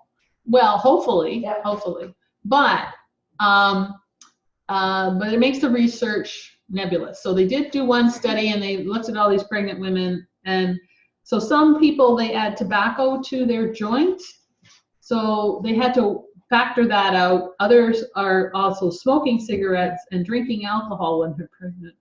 They factored that out, and when they got it down to just the women who had smoked cannabis, there didn't seem to be any extreme negatives, at least while they were pregnant and giving birth and in the early development ages. What about the dads? What about during conception and the dads? The dads, if they smoke too much, it slows down sperm motility and production of sperm. And in the women, if they smoke when they're trying to be fertile, it causes all kinds of interference with attachment of the egg and things like that. But it's got to be heavy-duty use. It's not minor use. So this is why this idea of microdosing is starting to catch on. As I said, I wasn't pleased with the quality of the research. They might study an animal from time to time to see if it's doing something to a receptor somewhere. They do a lot of in vitro stuff, which again doesn't translate well to what humans do. And they don't, right now, there's very little double-blind placebo study, obviously not on a pregnant woman, but on anybody. So, I mean, they're out there, but they're not like big studies. It'll happen, it'll be coming. I guess Canada will be leading the way, but anyway. Well, if it's not legal in other countries, why would they do the research? And it's only legal someplace in someplace. In Europe, they should do so. Well, they should do some in Canada. Maybe it's just not translated. I mean, it's been legal in like all of these stuff. Yeah. Long before it's been Just maybe not known, this research, to... That's entirely possible, but usually on PubMed, they would publish everything from around the world. So I just didn't see anything. I saw some good stuff, but nothing that was really, like when I look at the stuff I find on the gut, I find way better quality research with humans and stuff. All right, so these are some of the benefits. And again, you have all this information in your handouts and in the videos, but you can see basically it's everything we've been talking about: anxiety, depression, bipolar, autism, nausea and vomiting, helps with PTSD and decreased muscle spasms. It's antibacterial. It's a anti-tumor agent, helps with seizures, helps with neurological disorders, pain relief, cancer treatment. That was a big one that I did see quite a bit of information on, where they surveyed cancer patients as to why they were taking it. It was for symptom relief, even though cannabis is showing some anti-tumor properties now. Sleep issues, obviously brain health, increased appetite, enhances our senses, so you smell things more and you feel things more. And it can be a bronchodilator as well. And this is the benefits of CBD. You've got a lot of pain and inflammation there, similar anti-cancer properties, similar things with seizures and anxiety. It helps with autoimmune function, protects the brain cells from neurodegenerative diseases like Alzheimer's and Parkinson's. You okay? Yeah, I'm good. Sorry. Stroke, it provides symptom relief for schizophrenia. It just decreases substance abuse. And again, it can stimulate appetite, help with diabetes, especially prevention, help with acne, and reduce symptoms of psoriasis and decrease insomnia. The question I've like it says it provides symptom relief for schizophrenia, but what are they saying that smoking marijuana continues? Yes, but isn't that wrong? So it's kind of gives it and takes it away? Am I thinking wrong? Sorry, I finished your sentence. I didn't. Okay, so marijuana, they say marijuana might be one of the reasons why teenagers can develop schizophrenia. Okay. Have I got that right? The excess use of marijuana and high THC can cause hallucinations in some people. Okay. But I would say there'd have to be some other knowing schizophrenia as I do, there'd have to be some more predispositions beyond just taking marijuana. It's just covering up symptoms, just more or less. Well, there's always a trigger event for schizophrenia. And if somebody had a really, really high dose and went on, so that could be a trigger event for schizophrenia, but so can be traveling to a new country. That can trigger schizophrenia. Wow. So again, schizophrenia is a condition where it builds and builds and builds, like there's all kinds of signs, but they weren't recognized, and it kind of builds, and then something just pushes them over the edge. And there's a huge nutritional component to it, as you know. Mm-hmm. So those are not being taken care of, which is why they keep building, and then have the incident that sort of triggers them into schizophrenia. Okay. Okay, so now I got it. Okay. And someone else is asking, she's saying that for her mom specialist will not prescribe CBD for her Parkinson's because of the lack of research. That's what the doctor says. And the question is, what about contraindications with other meds like antidepressants? She's read about the lack of research. There's really spotty research. So a lot of times, like if it was on Parkinson's, it would be with an animal. There are not a lot of really good quality human studies yet. But I don't see, well, there are contraindications with medications because a lot of the medications do similar things on the receptor sites. So a lot of the medications are interacting with the CB receptor sites and stimulating them, like acetaminophen does that. So when you feel better and pain-free from acetaminophen, your endocannabinoid system was activated. It's kind of scary when you think about it, right? And the same, we talked about the opioids. So there's a number of medications. You just have to Google CBD and the name of the medication. If there's a contraindication, it'll come up.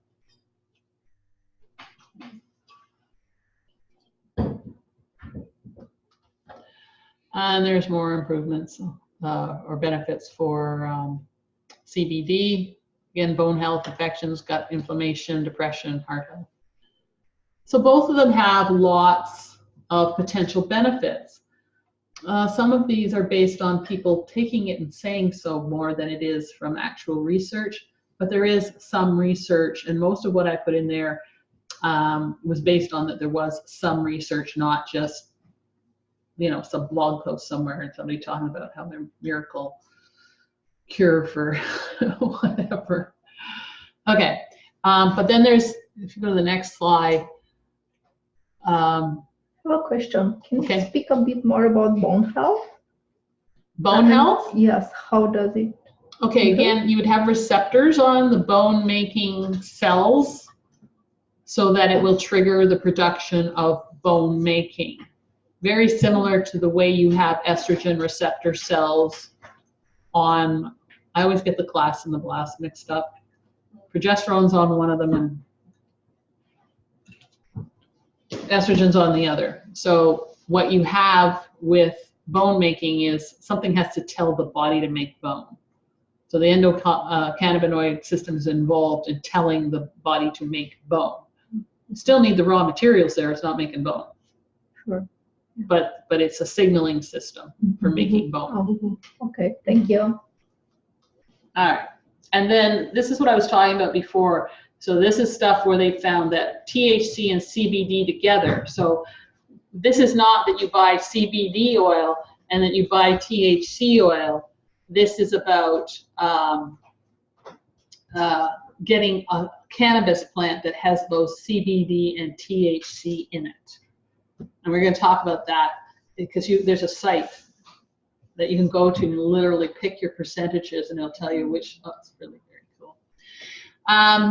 So you can see there's where the MS is, and the muscle spasms, chronic pain, cancer pain, our rheumatoid arthritis. So there's 2 autoimmunes in there, and this is all that's been discovered so far. There may be more, but this is what we got so far. And then neuropathic pain as well. So again, I'm not saying one way or another whether someone should do CBD or do THC or both or whatever. I'm just telling you that the plant is the plant. So whatever you're going to do the plant, and then be aware of what your dosing situation is.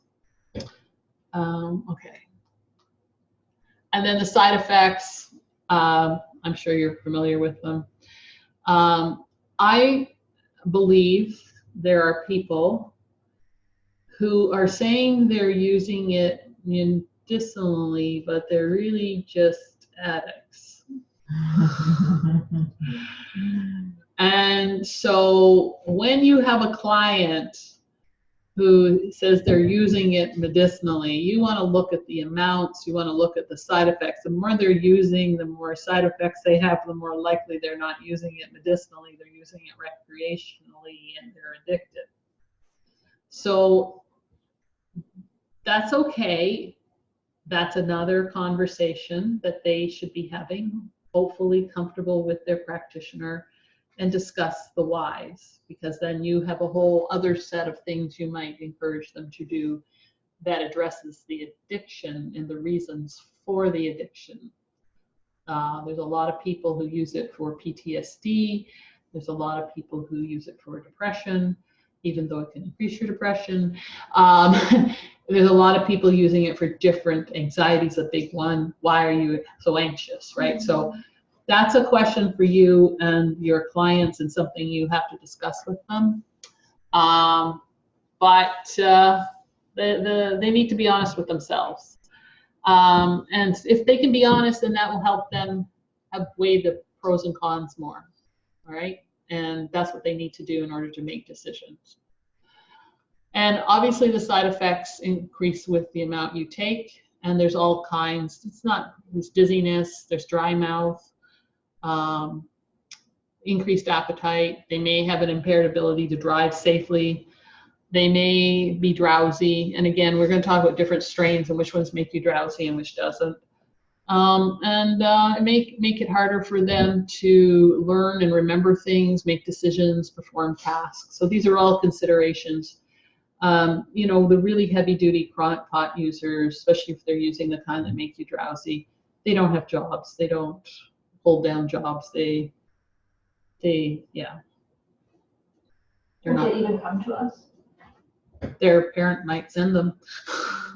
They might. Depends if something's really bothering them. You never know. People go through different stages in their life, and they might be ready to move on. Or they want quickly. Yeah.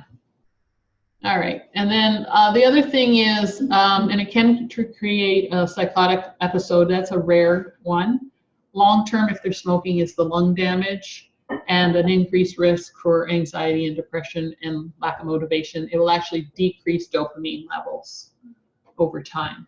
So, all right. Do we want to take a stretching break? Yes. Okay. So let's stand, stretch. The washroom's over there. If you want to go get some fresh air. In the meantime, can you describe what the materials are for everyone? The materials you're giving away? For for everything. They didn't hear this. I already told them because they didn't hear. Someone is asking. Okay. I'll come talk to them.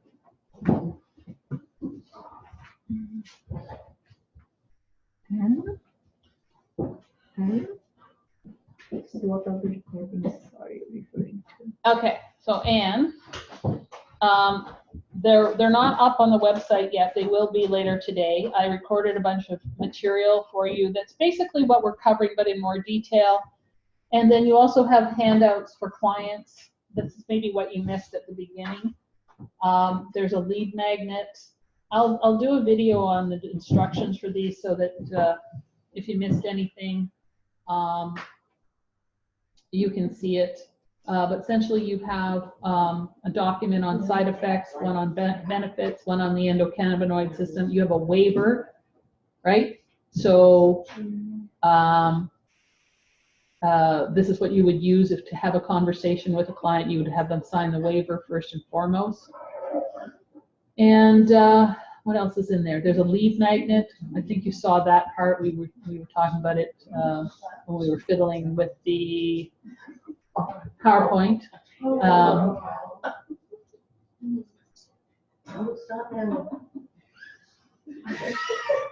Is it fluffy? He's a good boy. And the documents are available, Catherine, right now. If you logged into the website with the username and password, it would be the same one you have for the new site, Catherine. And then just click on the Cannabis Workshop. You'll get the documents, and then I'm putting the videos in tonight.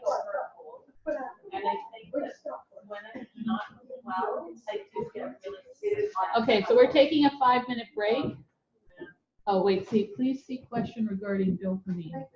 Oh, Heidi. It would decrease dopamine, period, with long-term use and high amounts.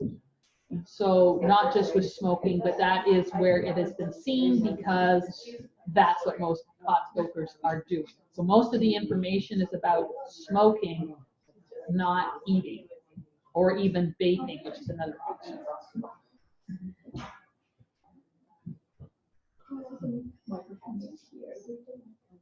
Yeah. Yeah. What? On the webcam. Well, then you should be able to hear me good. I'm right close to the webcam. So, Alright. so mostly the complaints were that they don't hear the audience. The others talking. Yeah. No, that's why I generally And you may repeat want what you to say. But you know what? We could get a microphone. Not now, but in the future we can get a microphone. That picks up everything. You burp, they'll hear it. Are you trapped back there, Kim? No, I'm just stretching. Okay. Why do you look familiar to me beyond knowing you? And driving here today, did you work in the kitchen at the Orange Company? Yes. That's how I know you. Because if I interviewed for a job set and it didn't work out, but with Orange, not with the. You. Really? I think it was you. Wasn't me. I didn't do any. I don't hire. No? Maybe it wasn't you. Was it Lisa Bixel? I remember Blonde. Lisa. There were two women. I met a woman in the kitchen. It was either Colleen or Sarah. Colleen. I don't know. Sarah was only there for a few weeks. Then if it wasn't there, then where would it have been? It would have been there. I could have been in the room. Maybe you were in the room and I met you. Yeah, but I have a notoriously bad record for hiring people, so I don't participate when I can slum it off onto other people. But I'm looking at you now. I mean, I recognize you from being online, obviously, and pulling that sourdough bread out of your oven. I remember that. While we were having a meeting online, she's taking the sourdough bread out of her oven, right? And we could see it on the screen. Yeah. So I remember that, but now that I'm looking at you, I'm going, no, I saw that face beforehand. I've seen it beforehand. Yeah, that's what triggered me driving here. I drove by the Orange Building and I was like, is that there? By the way, not getting that job is the best thing that could have ever happened to you. I think that, yeah, it wasn't work, because I was a stay-at-home mom at the time with a toddler, or no, she was a school-age kid, and I was just like, I don't know, like the schedule for me to be there in the morning and trying to get, I couldn't. It wasn't even that. It was the worst environment I've ever worked in my entire life. It was right before the scandal. We were in the middle of being investigated while we were there. We went from having a reasonable amount of business, all of a sudden they just disappeared. People just stopped coming down and something was going on. You could feel it, nobody knew what it was. We made the decision to leave in June. We started in September, we made the decision to believe in June, and it hit the news in July, what was going on. And I have to say, I did find that what was in the news a bit of a mischaracterization. It usually is, but it didn't really matter. It was a horrible experience. It was absolutely horrible. I like the theories of what you guys were doing. Well, we tried, but we got a lot of resistance. And the office people were pretty good, but the actual paramedics hated the head guy and didn't like that he was kind of trying to dictate to them what to eat. So they didn't come by. This was Orange, the. Oh, yeah. So it's the main emergency helicopter system in Ontario. So it's a non-profit association and it services all of Ontario. If you need to be flown anywhere for an emergency by helicopter, that's what they do. And so, the guy was making $1 million a year, and there was a state-of-the-art gym, and all the head people they all got fired. It would have been a short-lived job. Yeah.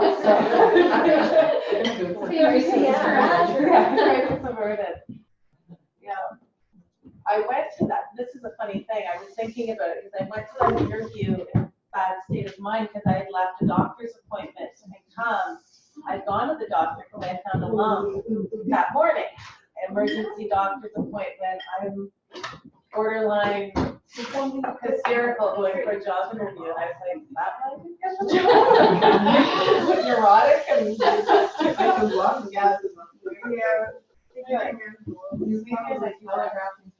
Were you, when you were getting your interview, was it at a table by the window? Always remember where they sit. It wasn't me, but I think I came over to the table. I think I did. Or how would I know that, right? Exactly. Yeah. Yeah. Thank you. You've got the recipe for them in the.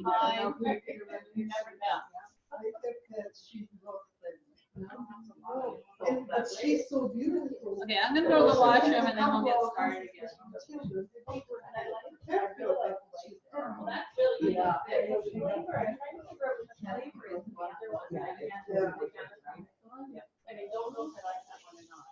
I think when I go there, I would choose it, but if this was just there, I'd be fine. But I will look at the recipe. Yeah. Yeah. Yeah, so That's what it is. Oh, I'm glad I'm not the only one. Yeah. What? I don't like the pie.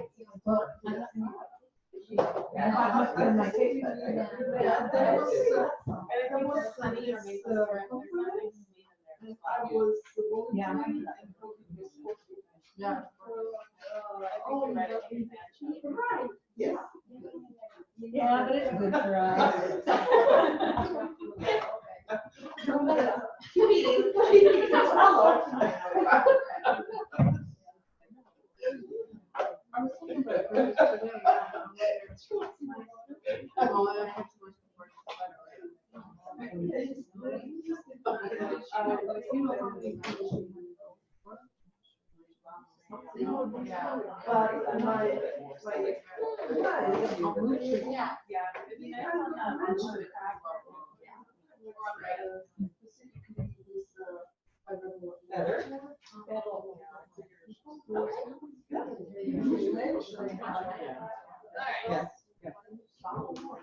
We should get back to this. Yes. Quick question. Are we going to write it straight? I hope so. It's my plan. Yeah. Okay. Yeah.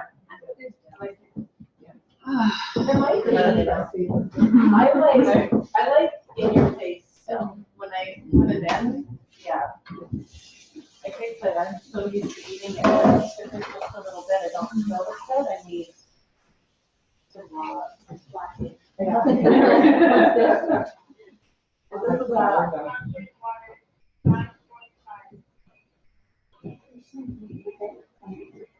It's good. Yeah, it's nice.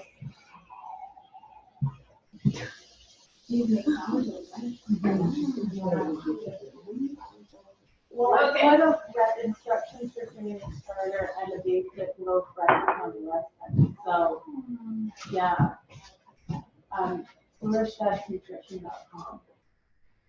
Where did I put And when those you're little building your starter, shot glasses? I keep having one particular client keeps saying, "Oh, please stop letting the mold growing on." She's like, "No, it's separated.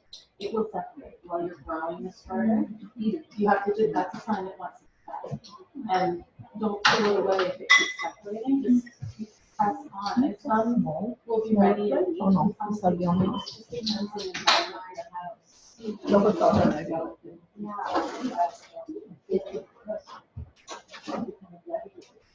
I make a roll and I slice it and I put it in the Ziploc bag in the freezer. Because I can't eat it fast enough before it goes stale, so.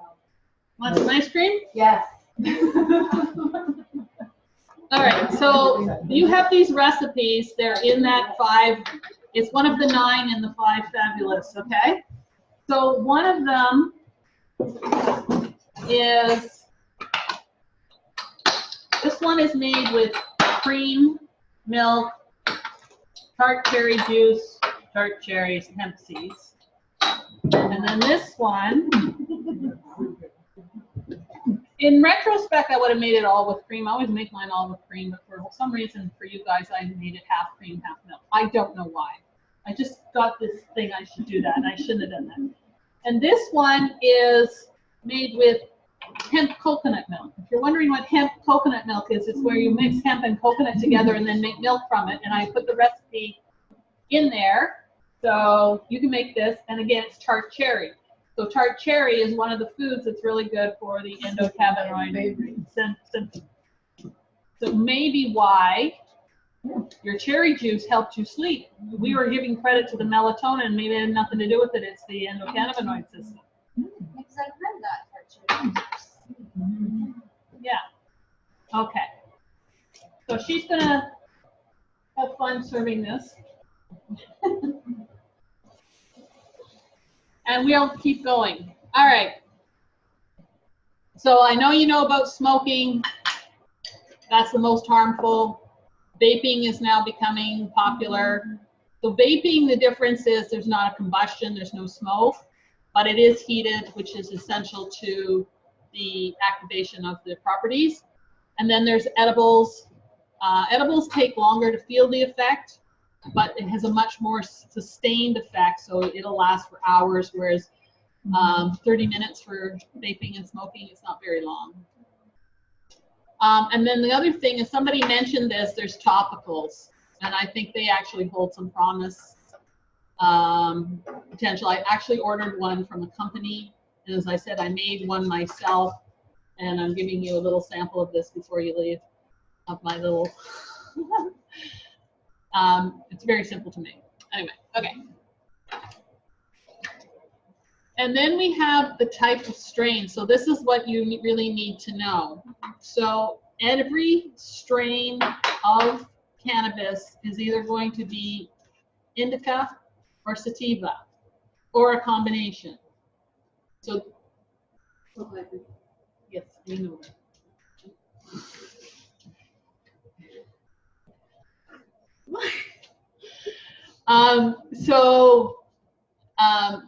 You can have a hybrid of sativa and indica. So this is why it gets complicated. As you can see, they have different properties. So the indica is relaxing and calming. It's more likely to give you a body buzz. That's the one that's going to make you sleepy and drowsy, and it's best for night use. And then sativa is more energizing, and it may help your creativity. But it can also leave you feeling spacey and possible hallucinations if you took too much. And it's better for day use. So that's the first question, if you've got a client who's doing, which one are you using? And they may or may not know, depending on who they got it from.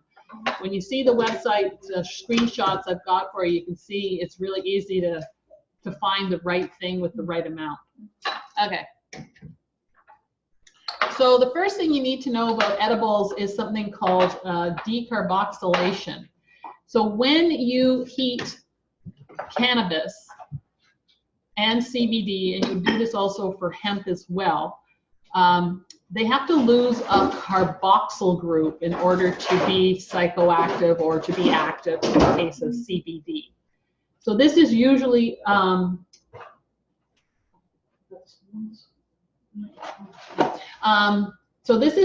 accomplished by heating when you smoke or vape. So needless to say that when you are making an edible, you have to decarboxylate it. And all you need is a jar with a lid. Somewhere. I don't know where anything is in my own kitchen, by the way. Okay, so if you got like a mason jar like this or smaller, and you put the pot in, I'm not putting the pot in, but you put the pot in, put a lid on, and then you stick it in the oven, and there's I think a chart's coming up. There's different opinions. Okay, keep going. There it is. Okay. So these are 3 different amounts I got. There should be a third one there. There it is. 3 different amounts of time and heat. The one at the bottom is the one she uses. One at the bottom is the one she uses. The in-house demo person here. When I did it on Friday night to make that and to make this, I did it at 220 for 35 minutes. You're saying, well, because you have to know your own oven. Right? Okay. So this oven, even though it's brand new, I don't really. Okay, I do like you, don't curse me, okay? Don't be mean to me, oven. Okay? Because it doesn't cook very well at the temperature. I always have to up the temperature. I've never had an oven where I had to up the temperature, especially a new oven. So I thought 220 is better than 200, and just to be on the safe side, I'll do it 35 minutes instead of 30 minutes, and it worked. So I don't know when it's done. it turns a darker color. So if you look at the picture on the screen, you can see the difference. And basically what you've done now is you've taken THCA and turned it to THC, or CBDA and turned it to CBD, and it's the dropping of a carboxyl group off of the chemical structure. Now it's ready to be consumed. What would happen if you didn't? Well, there's a whole new thing out now called juicing cannabis. So there's a movement where, so this is, you'd have to have like the fresh leaves. You'd have to have the fresh leaves and get a source from, so you'd have to know a grower or grow your own. And then they've been juicing it, and it takes, they use about 14 or 15 leaves. And taking it as a shot. And what the proponents, again, no research for this, but what the proponents are saying is that it is much more, it's good for pain relief, it's very effective, and because it's not been decarboxylated, you don't get a high. So I'm expecting to see more information. Please pass these out and spoons. There's a whole box of brand new spoons in one of these drawers. Not that one. Try that one. So when you have the dried meat, I just can maybe just infuse it in olive oil. Well, that's what we're going to talk about next. So what you buy from a dealer is the dried herb. So you're going to get a dried bud, dried stem, dried leaves, and then you can buy something. So this thing right here is called, what's it called again? Shake. It's called shake. So when we were purchasing the pot, She was purchasing what she wanted. She What is it? shake. What is it actually? Shake. So basically what it is like, It's when you have a big bag of marijuana, at the bottom of the bag, eventually stuff will like break off of the main chunks of the bud. And so what like growers or people who are selling it will do, they'll just take all of the bottom of the bags, put it into one, and then sell it for cheaper. Because it's like, it's not as good, but it's the exact same thing as if you just broke up the buds. But the problem with it is you have no known idea of percentage of THC or CBD. Yeah. And so when I realized what she'd gotten me, because she asked me, so well, you can get shake and it's cheaper. And I'm like, okay. And then when I found out what it wasn't useful for me knowing how much is in my little topical that I made or my butter that I made, wherever the heck it went over there. So she gave me the bud that she had bought, and I did my calculations based on that. All right. Next slide. So you're going to just put it in an airtight container, put it in the oven. When it's done, it's done. Cool it quickly because that will help maintain the phytonutrients better. I just tossed it into a small bowl and stuck it in the freezer for a few minutes. And now it's ready to be infused in oil. So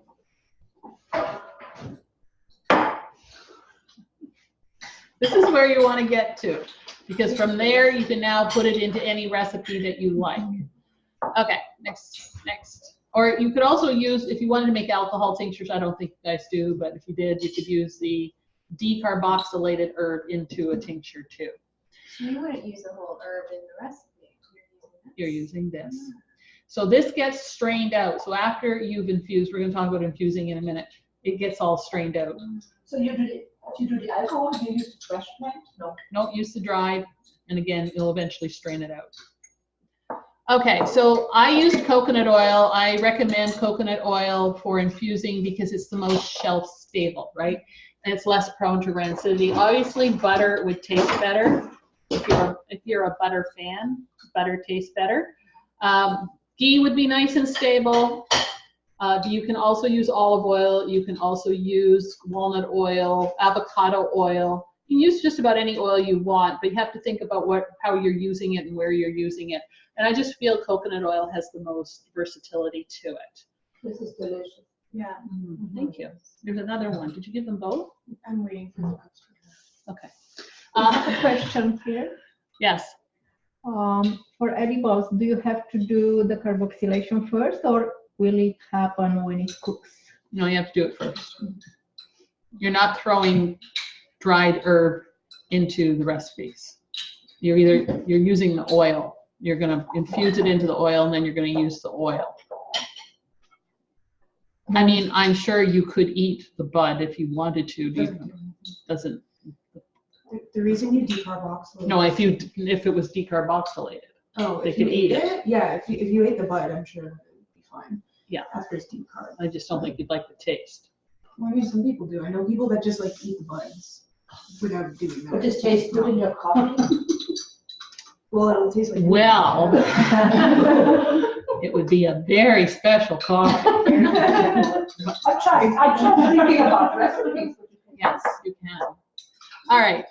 And then another question, do you still get the other effects, pain relief, etc., if you do juicing, if not decarboxylated? This is what they're saying. And again, this is based on people who are doing this as a new thing. There's no science to this yet. There's no history to it, but there's like cannabis juicers. And that's what they are saying they find when they have it. They're getting all the pain relief benefits without the high. And the high comes because you decarboxylate it and you turn THCA into THC. So that would make sense. But the fact that they're getting, like, it's not easy to get fresh plant unless you're growing it or you know a grower. But and that may turn out to be a new product thing that comes out. the growers could freeze it and you could juice it that way. Oh, I'm sure there's lots of growers. So when you have that, your coconut oil, it lasts for a long time? Very long time. There's a reason that the buds aren't used fresh. The reasons the buds aren't used fresh is? Because it's like curing like out of anything, you know what I mean? And to develop the THC content and like percentage higher, they cure it in like they hang it from like whatever, and then they just like let it sit there for a few weeks so that it can grow the I forget what the thing is called. It's like the tetrahydrochrome or whatever. That's like the little like hairs, and it looks kind of, like close up it looks like oil, but it's just like the resiny stuff, like the stickiness from the bud. And so if you were to not cure it, you wouldn't have any of those things. So yeah, take it for what it's worth. Like it's been smoked and cured for generations, and now we're juicing it. There is definitely, I did find research that show that the heating process is not just good for the THC, it's also good for the terpenes and the other synergistic chemicals. I mean, we have to understand that we didn't invent heating. So when we look at our culinary herbs and we look at they're all heated, generally speaking, there's got to be a reason for it. And there is some research supporting that concept, that heating makes more antioxidants, makes more, and we've seen this in other foods too. So again, but I'm just telling you what's out there, because the people who are juicing saying it's helping them without being psychoactive. So I don't know, it'll probably become a thing too. Okay. Another question, is the bud compostable? Combustible or compostable? Compostable. Oh yeah. Yeah, It's a plant. Okay. You won't be making little high bunnies running around or squirrels. Okay. Maybe some high worms. Okay. So this is really good information. So one of the things I came across is the use of lecithin. When you infuse the herb, and this is any herb, this is not, remember I said we're going to talk about other herbs. We're not just going to talk about cannabis. Say you wanted to infuse sage oil, or sage in here, or rosemary in here, anything, because this is another way to use them topically or even in your food and get better flavor. I don't know about you, but it doesn't matter what I do with rosemary, all I get is sticks. So you could infuse it in here and get the flavor and the medicinal benefits, because you do tend to put a lot in per cup of fat, right? And you don't have to use the whole, like whatever the recipe calls for fat. It doesn't all have to be this. You can do some regular fat and then some of this depending on the flavor. But one of the ways you make it more bioavailable is to add lecithin. So this is lecithin, and I recommend that you get the powder because the liquid never washes off your hands. So think about an egg yolk. You know how sticky an egg yolk is? I don't know if the camera can see that. Can you guys see that? Can they see that? it looks like a powder. It looks like a powder. It is. This is from sunflower, so it's non-GMO. I'll pass that around. Be careful if it spills. It's going to go everywhere. I got it open so you can see it. Not the tastiest of stuff, but if you put this in with your herb and your oil, it increases the absorption and the bioavailability. And how many of you have heard of the term liposomal? That's what they use for liposomal. They're using lecithin. And when I read that, I went, oh. So again, this is a way to get better value from whatever you're infusing. How much is that? I don't know, not much. It's like 20 bucks or something. I got it off Amazon because I'm lazy. And I don't think so. And I recognize the brand name, so it was good with me. So this is something, and you can see there's one recipe there, 1 cup of cannabis with 1 cup oil and 1 tablespoon lecithin. It's on there. It's always 1 tablespoon. I've got a little chart in the edibles, the decarboxylation in edibles document for you guys. for different proportions of herb to oil to lecithin. If you don't like the taste, you can use less. Okay. All right. So this is an important addition. So I put that in here, and I put it into my, because it's in here, it's also in the little balm that I'll be giving you. And like I said, I haven't tried this yet, so I don't know when I'm ever going to try this. But anyway, next slide. So do they put it in the CBD oil or no? It's not in CBD oil that you buy that I know of, unless we read the ingredients and you see it there. But if they add it to their diet, it would be beneficial for them. You could do it that way. They'd have to be at the same time, because it has to do with the fact that the cannabinoids are fat soluble, but the bloodstream is water soluble, and it helps that way because lecithin is both fat and water. It's also recommended for, the reason I did it in here, besides just doing it, is because when I'm making the topical, there's a possibility that it'll absorb even into more layers of the skin. Because there is research about lecithin helping with transdermal. So I wanted to put it in there. And I can't remember if the one I bought online, I haven't got it yet, has the lecithin in it too. But there's all kinds of ways to make things more bioavailable. But I thought this one is easy. If you're infusing the oil, you're infusing the oil. Do you heat it up in the oil or? Yeah, I'm going to go over the infusing method in a second. It's not hard. All right. If you don't like the taste, just use less. Just to double check, another question was about decarboxylation. If it's possible to be done along with the oil, or it has. Okay. It's done first and then the infusion. These are very low temperatures in both cases. These are not high temperatures that you're doing things at. All right. Okay, so that's the infusing chart. You can see these are different recipes. The one at the bottom, that's my niece's recipe.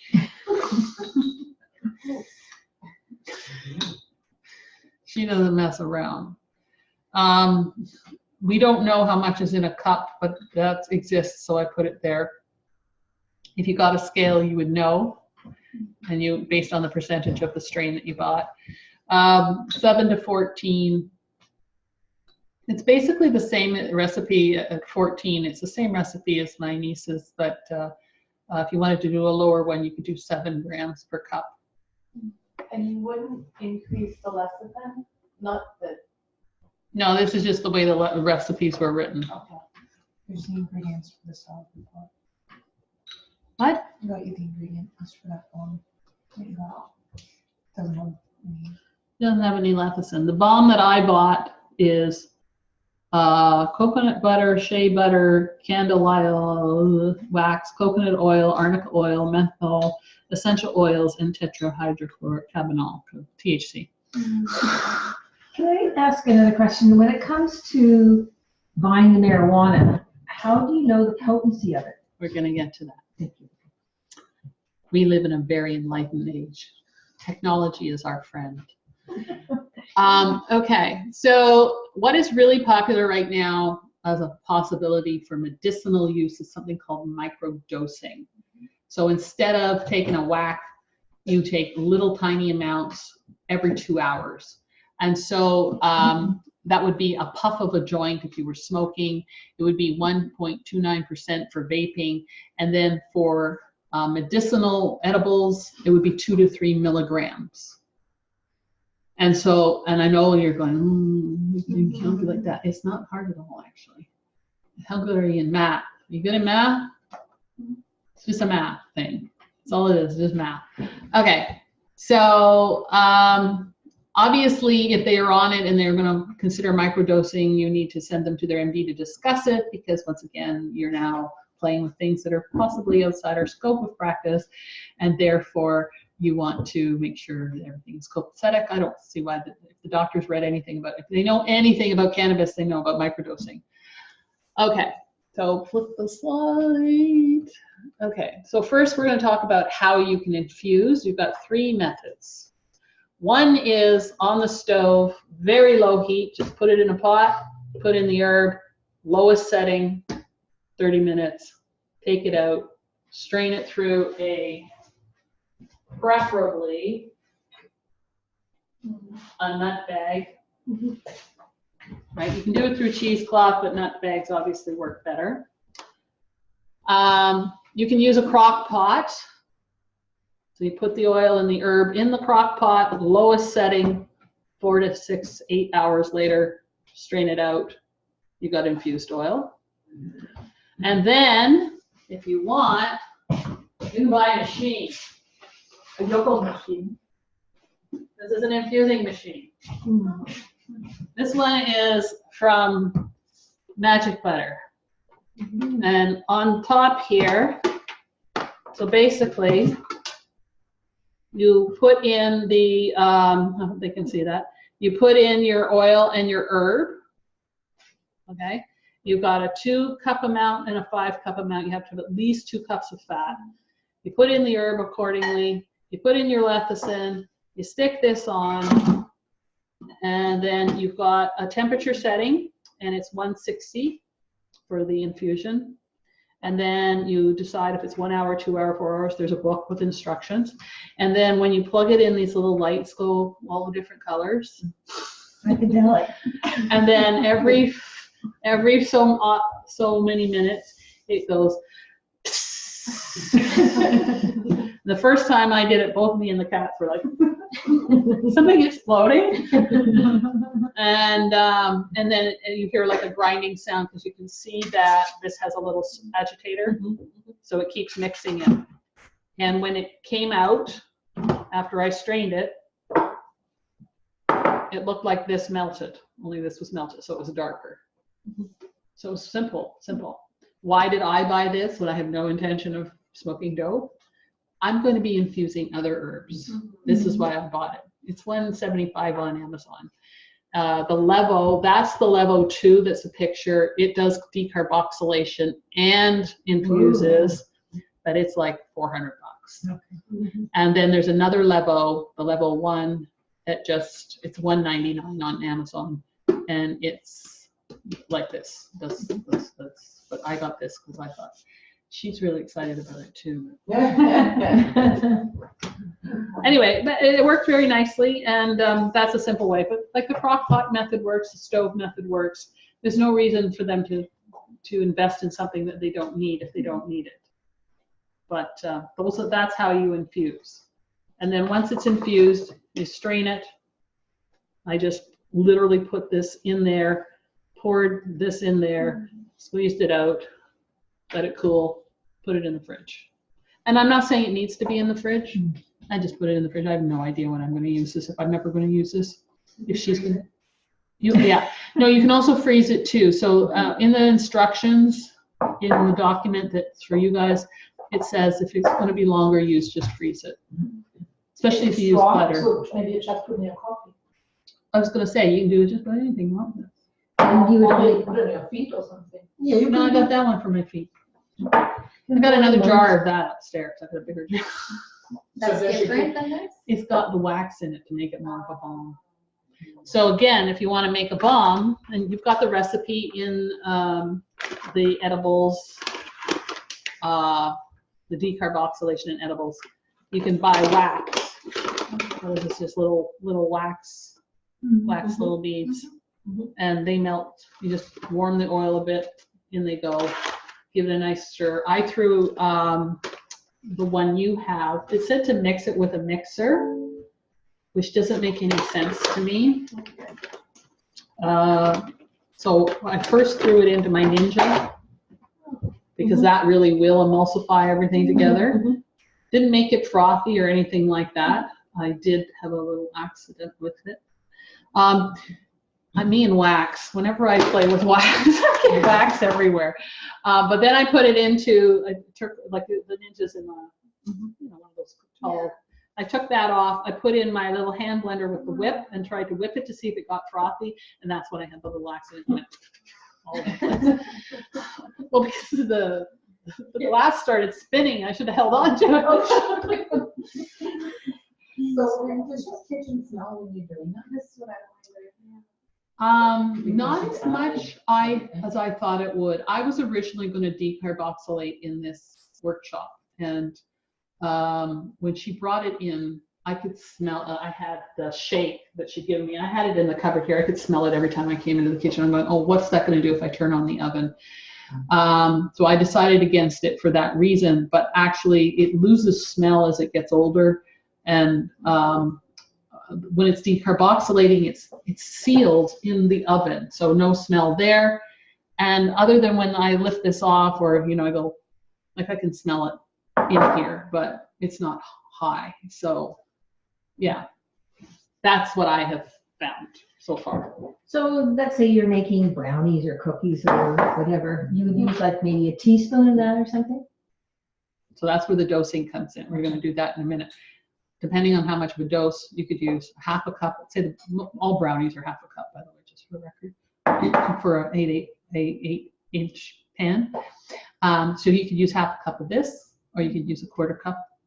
Depends on what you're trying to do for dosing. Okay. All right. I would try it with chocolate. I would try it with chocolate, maybe.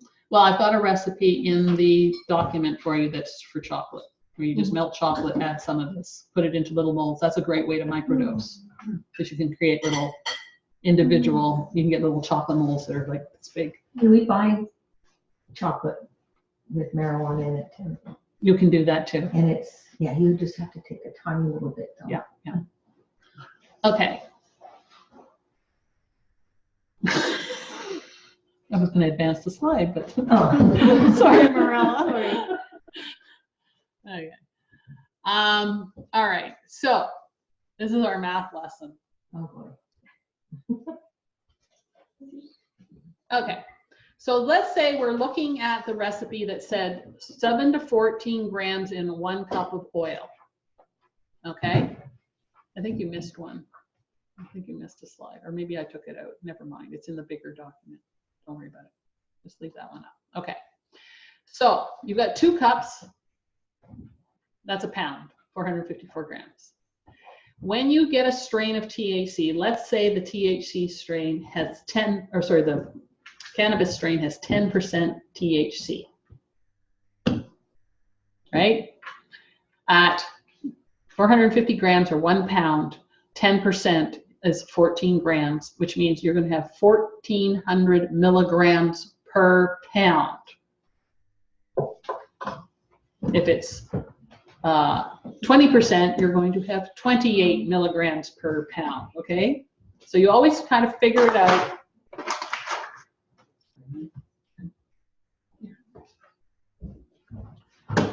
Yes, we had a blackout. We have no power on this side of the wall. I'm not a blackout, a fuse, and we can't figure out which fuse is blown. But anyway, they don't go black like they used to. I have no idea what a blown fuse looks like. So you got 1,400 milligrams per pound. And let's say the recipe calls for half a cup. You have 350 milligrams in the recipe. So you use half a cup to make a brownie. There will be 350 milligrams in the whole brownie, right? So if you wanted to microdose at 3 milligrams, you'd need 116 portions of the brownie. It's not impossible. You could cut 12 by 10, you get little like that. And that would be 120 pieces. You could do it that way. Okay, but another way you could do it, I think it's on the next screen. No, I'm gonna skip all that. I did all that. So what you can do is just use what we were talking about, Carol, less. So if you're going to use 1/8 of a cup or a 1/4 of a cup in the recipe, then use the rest as regular butter or regular oil if you're using coconut oil, okay? And that way you can get it down so that you're having 58 portions, which is a simple cut of 10 by 6, and you might get a piece like this, right? So you can do it, you can keep doing that. So that's how you control dosing in edibles, but it only works in things that are simple amounts. Some people are using it to saute vegetables. It doesn't work for that. They're using it in casseroles. It just isn't. But brownies, cookies, chocolates. A lot of people are doing candies, which obviously we don't want to advocate. And she's made waffles. But she's not trying to dose, okay? She's not trying to microdose. No, but I used runners. I'm sure it tasted lovely. No, but I mean, for the sake of what you're talking about, like using butter itself, like it doesn't matter what the butter is, whatever percentage you. Yeah. Yeah. So like for argument purposes, I use peanut butter. Okay. Yeah. So you can use it in any recipe you like. This is why you might, or someone might infuse olive oil or avocado oil, because they're doing a different type of cooking with it. I don't see people for medicinal purposes. They're going to want something they can do daily and consistently. And the thing with microdosing is they're supposed to do it every 2 hours. So it has to be something really. So if you had 4 cubes of brownie and you did it every 2 hours, that's it, 8 hours, right? Or whatever you needed for the day. That's doable if they were chocolates. But the other thing you can do is you can just take it straight. You don't have to. So then that way you need to figure out what's in a teaspoon. Right. Okay?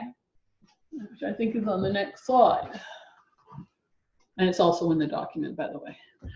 So 2 cups equals 72 teaspoons. That's just something I know as a baker. And so if we had 1,400 milligrams in a pound, we would have 19.44 milligrams per teaspoon. And if you wanted to microdose, then maybe you're going to do 1/8 of a teaspoon, which is going to give you about 2.433. Okay. And that's easy. You can get 1/8 of a teaspoon. You can just, away you go. Put it in your coffee. And so that means you're carrying a teaspoon and a jar of this stuff around with you. You could also throw that in, but it's legal now. It's not like having an open bottle of booze in your What happen in coffee if it's keeping you awake and you have the one that makes you dozy? Well, caffeine actually is one of the ingredients that's very helpful for your endocannabinoid system. So, again, different people have different affinities for caffeine. So it's, I don't say that they will not make the dopey one less dopey. It depends how the person reacts. And this is what we don't know. We don't know what their endocannabinoid system is like. We don't know if they have enough anandamide, therefore they don't really need the THC, and it either makes them work worse or doesn't work at all. We don't know if they don't have enough receptors, so they don't get enough of an effect. That we don't know. There's a lot of things we don't know, which is going to determine whether CBD is going to be helpful or THC. Right. People have to try it and find out, unfortunately. But understand that the goal is to support the system, and overall, they'll function better when the system is supported. If they can do it through some of the foods we're going to mention, great. If they're not, then that's where the cannabis could come in handy, and might be why they were opting for that from a medicinal perspective, right? And again, it goes back to what I was saying. They have to know why they're doing it. If they're just doing it for recreation, just admit it and don't worry about the dose, and don't just do it at work or whatever. But if they're seriously serious about medicinal, then they want to try it. And microdosing is the way to go right now, because it costs the least, has the least side effects, and they're finding, especially with edibles, more than joints and vaping, the sustained benefit. So it sustains longer too. Yeah. And by microdosing, does that minimize any high that might be? Yeah. Yeah. It'd have to be a really sensitive individual to get high from 2 to 3 milligrams. Yeah. Okay, and we talked about this. I was looking to see if you have to decarboxylate other herbs. I didn't know if they need a nice carboxyl group to be dropped for their phytonutrients. Couldn't find anything. It's not even being discussed, so I couldn't find the information. But it wouldn't hurt. But a hot infusion for herbs, like we did with the decarboxylated, is common. That's a common way to infuse oils. There's also a cold method, but it takes like 24 hours to do it cold. So I think a machine like this or using a crock pot for other herbs would be really, really good. And I did find research that talked about the benefits of heating the oil or heating the herbs to increase the antioxidants. And it makes sense since most culinary herbs are heated. I can't think of other than, parsley, cilantro, basil. Basil goes either way, cilantro goes either way. So does parsley for that matter, you can heat it. But those are the only three I can think of off the top of my head that you don't cook. I used to make sometimes calendula salve, so can I put this together? Sure. At the same time, if you? Sure. Yeah. You could do, and again, it's we're not herbalists, but if you have your own things that you like to do, we all experiment, and you're free to do it. But yeah, you can mix herbs and infuse them all at once and have a herb butter. Really herb butter. Yeah. Okay. Next slide. All right. So buying cannabis. Obviously, the more you buy from a registered dispensary, the more consistency you'll get in terms of knowing the percentage. But right now, the way, because, at least in Canada, I don't know what they do in the US. US, you have to go to a medical dispensary, I believe. So they would have all the information. But we have places that are not licensed, yet they have the information because everybody knew it was coming. They're applying for a license, and they haven't got it yet. They've been very stingy with the licenses, by the way. We make them do all kinds of stuff. You can find information about different weed strains, like all different, people that are selling the weed. The different strains of weed stay the same, unless it's like a new cross breed. Yeah, I've got. So there's websites like Leaf. I've got them on here. Yeah. This is a fantastic website. This will give you all the answers. Would you guys like to try the other ice cream? Sure. Yeah. Just take it around and just plop it into the dish. That's probably easy. Okay, so go back. Here we go. Go back. All right. So the first thing you're going to want to do is, choose whether they're getting sativa or indica. And then, of course, they want to know the amount of CBD. Now you can flip the slide. What you can buy is buds, stems, leaves, shake, which is what we have here. And then see that thing on the right? That is shatter. What's the purpose of shatter? It's basically like an extreme concentration that you can smoke. It's an extreme concentration you can smoke. You can also make gummies out of it. You can make gummies out of it. That's what we need. TH-laden. Now, I don't know how well you can see that on the screen, but that little box there tells you the percentage of THC. It's quite high, actually. 74%. 74% THC. That's very, very, very high. I was reading the information from a woman in the US, and she was saying that in the average dispensary it's 10%, maybe 20. And again, so it's actually 88 THCA plus THC. Yeah. So it's got THCA and THC. 88%. Yes, 88%. Anyway, so that's shatter.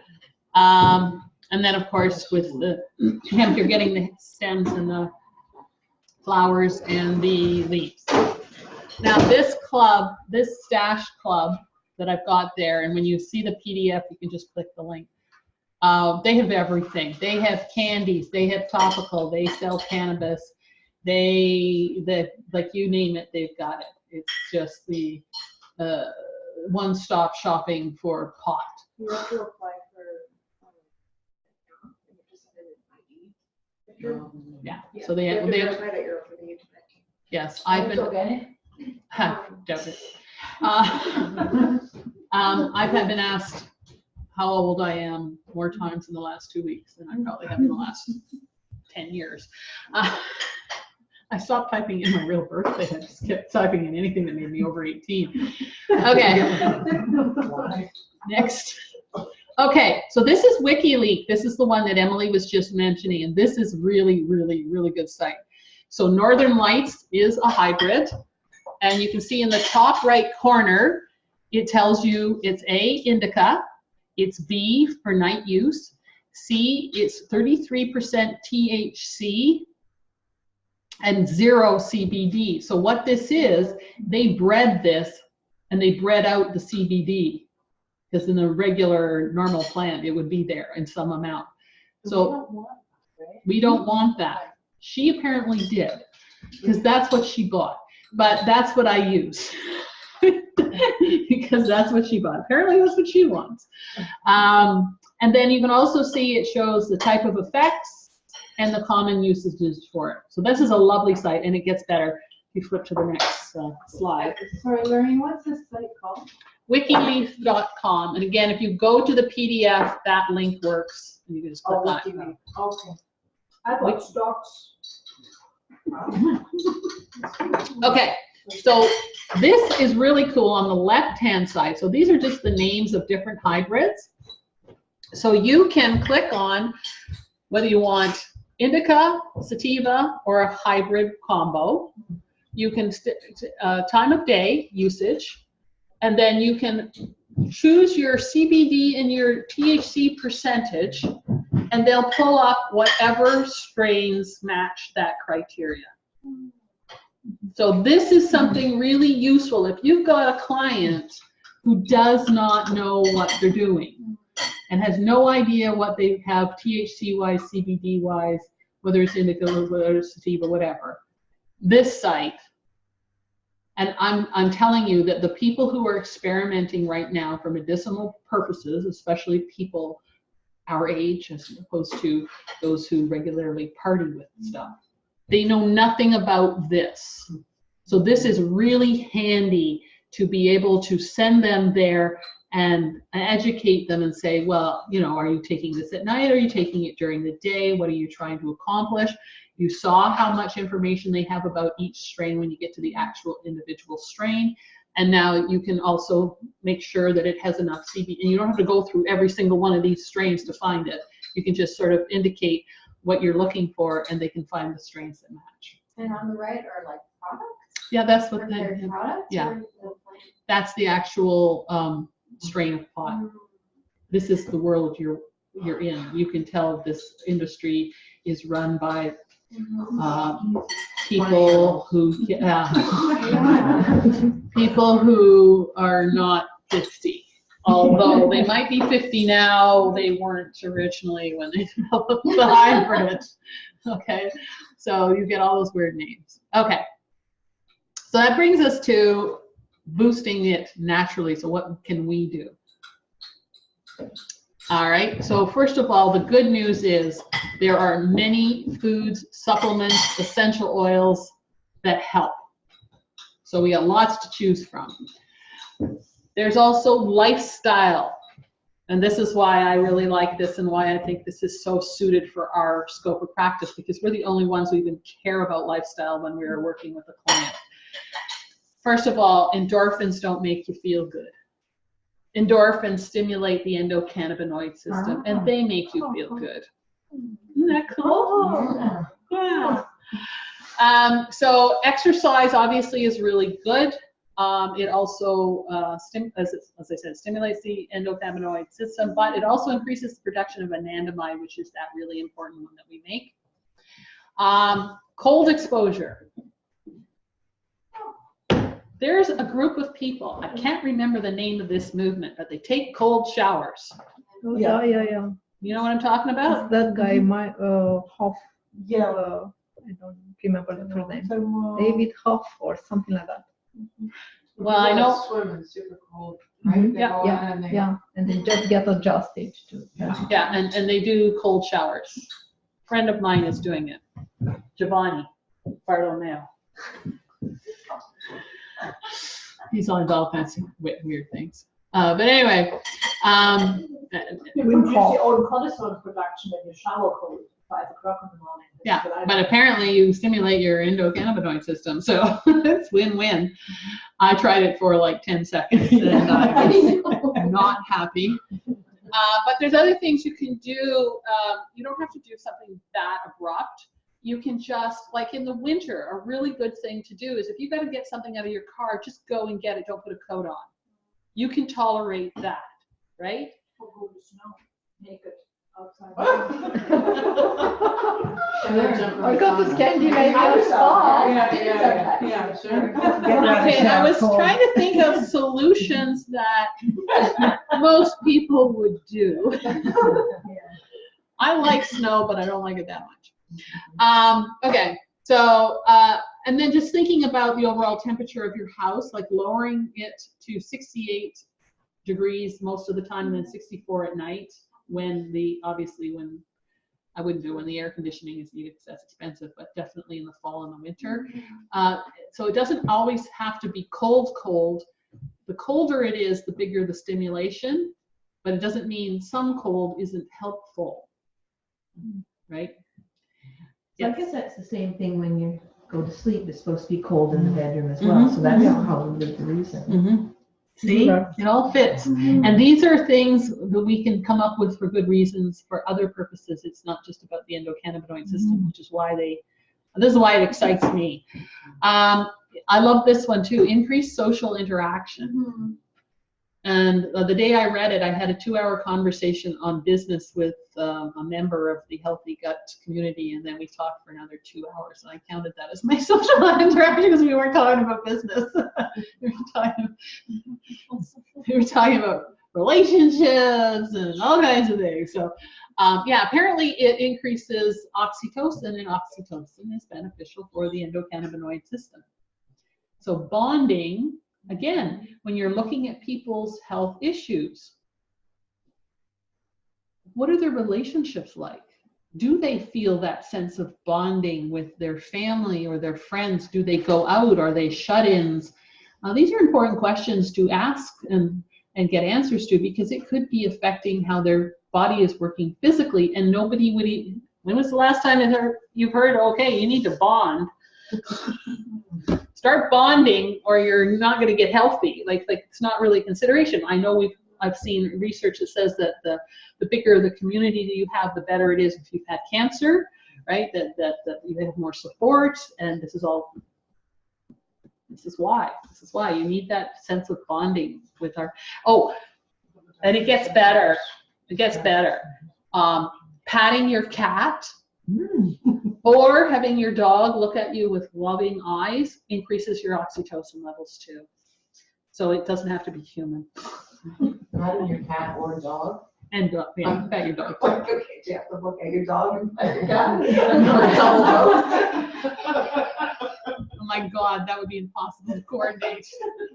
But yeah, but when you know when your dog gives you that look, then he loves you. Your oxytocin, no, they don't. But when they pat and they're purring, it stimulates your oxytocin levels. Okay. Lowering stress, high cortisol, it reduces CB1 receptors. And especially your cannabinoid levels as well, if it's chronic, not if it's acute, if it's chronic. So again, we're working on that all the time. So this is not a big deal that we're now working on it and it's going to help the endocannabinoid system. Just gives us more reason to. Next slide.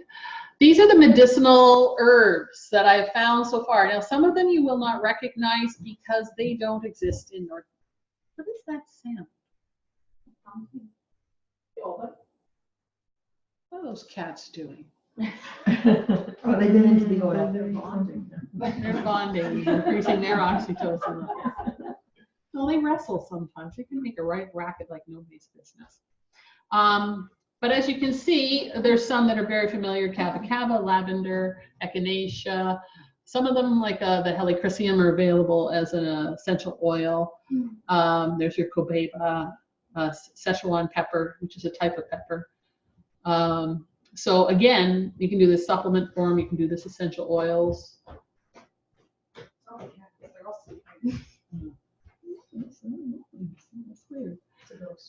Okay, and if you want to go to the next slide, culinary herbs, yay! So you've got the usual players: turmeric, nutmeg, cinnamon, basil, holy basil, oregano, rosemary, sage. Did you know rosemary and sage are the same family? No. They are. Cloves, thyme, black pepper. So again, really easy to incorporate these into recipes and make things tasty. At the same time, you're helping the endocannabinoid system. Next slide. Dairy products. So milk, sheep, goat milk all have cannabinoids in them, just like breast milk. So breast milk has cannabinoids to help with the baby's brain development and to stimulate appetite. And every mammal has the exact same system. So this is probably one of your best sources of actual cannabinoids. So if somebody doesn't have a intolerance to dairy, then this is a really good food for them to consume. And of course, if you want to ferment it, win-win, right? Yeah. So, and don't forget your aged cheeses are a really good source of fermented dairy.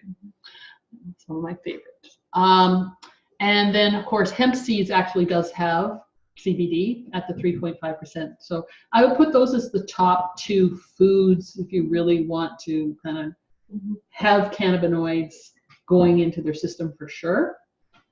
And then we have a whole whack more to choose from. Lots of fruits, berries, mangoes, apples, citrus fruits, tart red cherries, purple grapes, plums, peaches. You can see lots of vegetables, spinach, tomatoes, all the cruciferous vegetables, asparagus, lettuce, cucumbers, Brussels sprouts, carrots. So lots of good vegetables there. I want to flip the slide.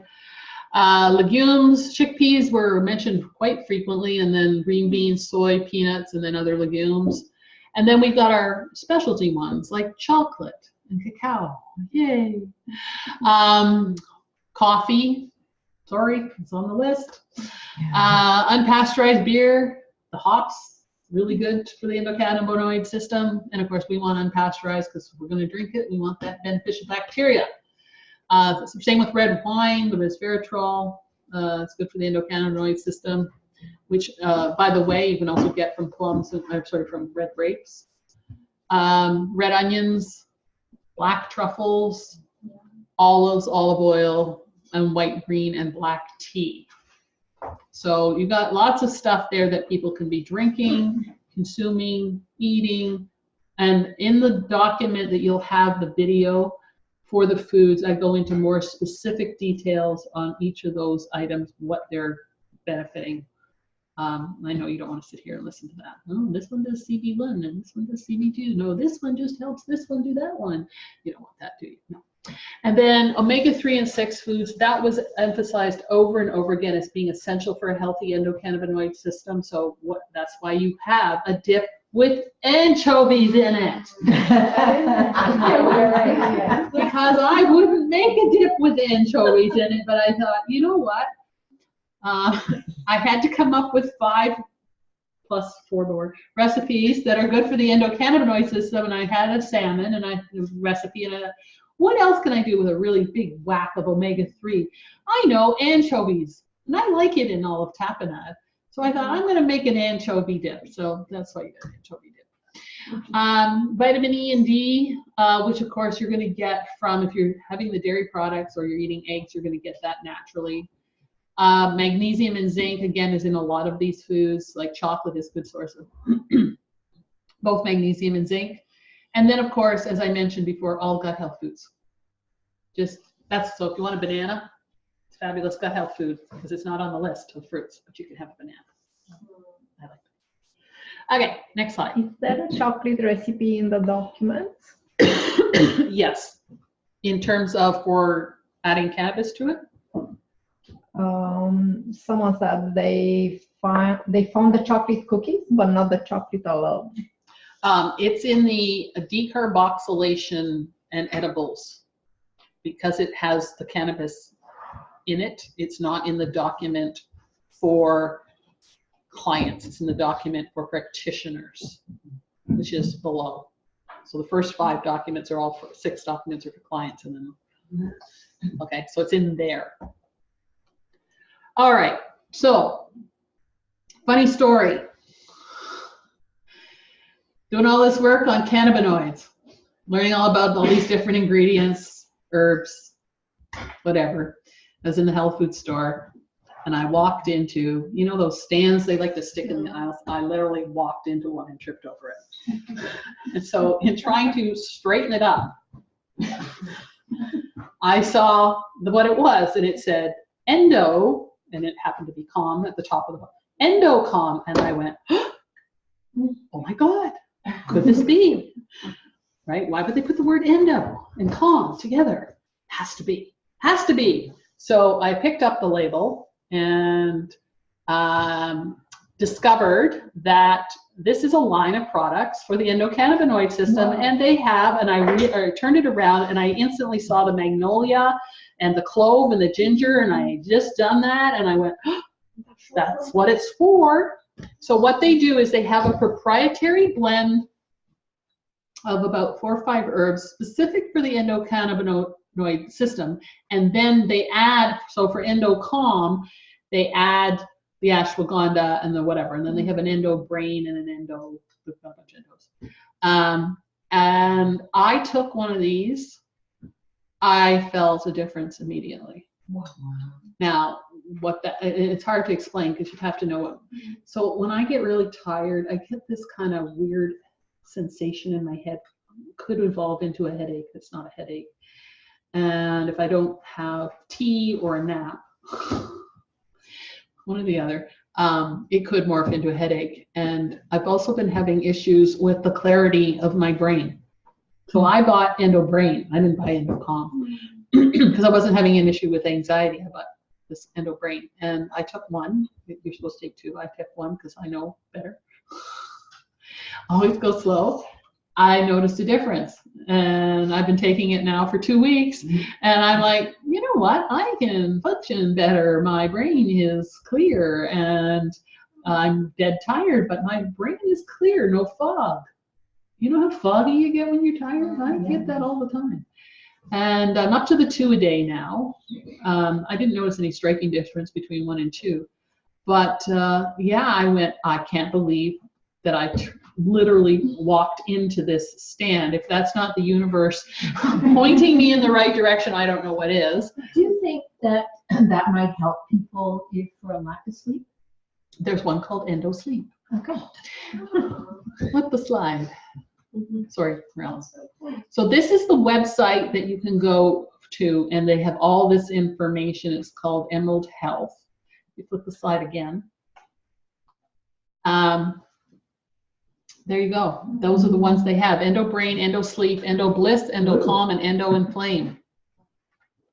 And then I don't know how well you can see the ingredient list on the screen. Let me put my glasses on. Okay, so where it says proprietary blend, see, it says ginger root, white peony, clove flower, Sichuan pepper, echinacea, magnolia. Okay, so that's the phytocannabinoids, and then in this particular one, this is endocalm again. They've added those 2 extra, the GABA and the ashwagandha.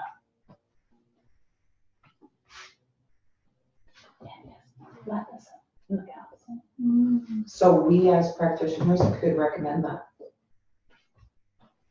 When I saw that, I was like, oh, thank you. Thank you, thank you, thank you.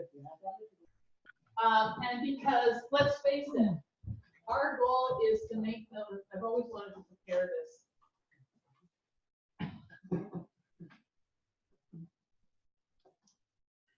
This is a thing for sleep. I was just looking to see if there was anything in here that was the same, but no, it's not. Is it called Udemy? Yeah, Yeah. it's fabulous Yeah. for sleeping, Udream, but I was just wondering if there was a correlation, but there's not. It's got Shazandra and Hesperin and, yeah. So I don't take it all the time. Does it, Udream makes me really groggy the next day. Do you get any side effects from that? I'm always groggy because I don't get enough sleep. No, I find if I'm allowed to sleep until I wake up, I'm not groggy. Okay. But when I really reacted. Do you use alarm clock? Not always. Okay. Because they say that using an alarm clock, you're always going to wake up groggy. Yeah. Okay. Whoops. Whoops. There we go.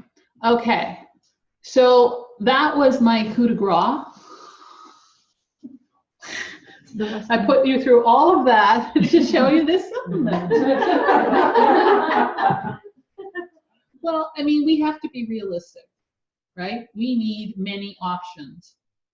I like the idea of infusing oils. I like, especially with the different types of herbs that we might be using culinary, that's just a fun thing to do, and I think it would be helpful if there's one herb you like in particular and you use it frequently. This is a great way to do it.